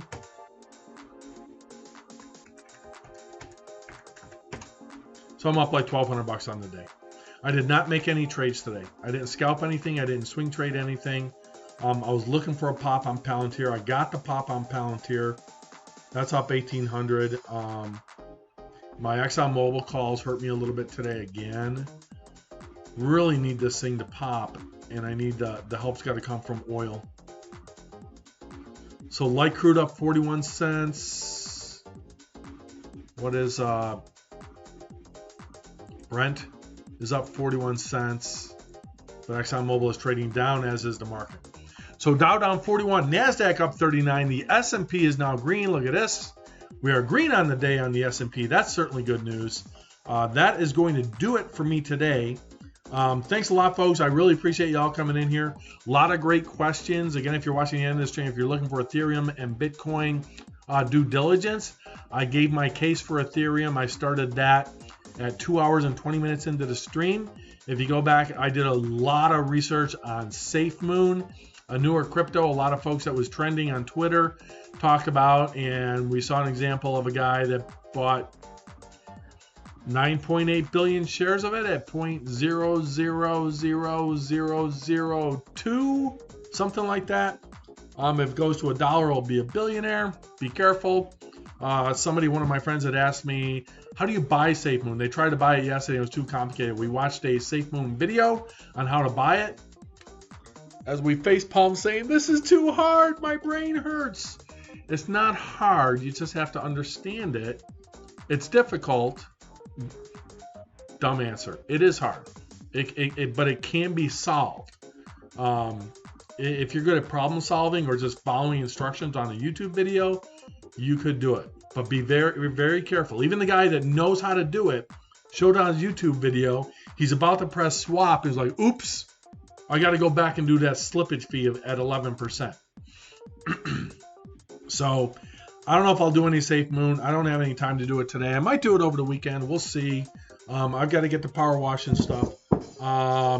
The person that was asking questions said, glad I actually learned a bit and explained what the minor rate terminology meant. You're welcome. And I'm happy to do that for you. And because that's certainly fun stuff that I know a lot about. I know exactly what it does. If you get into cryptocurrency, if you buy anything, do yourself a favor, learn how it works, learn what the use cases are, and ask yourself this question. Does it make sense? And if it makes sense, what's the harm? What's the harm in putting $50 into it and see what happens? What's the harm in putting $100 into it, or $500, or $1,000, or tens of thousands, or whatever you have available? I think it's a space that you should be in. If you think Elon Musk is wrong by buying 1.5 billion in Bitcoin in January, dude, look at this. He bought that thing in January. He bought it the high. Elon Musk is an idiot. He bought it 34,000 something, 34,479, and he used Coinbase to execute that transaction.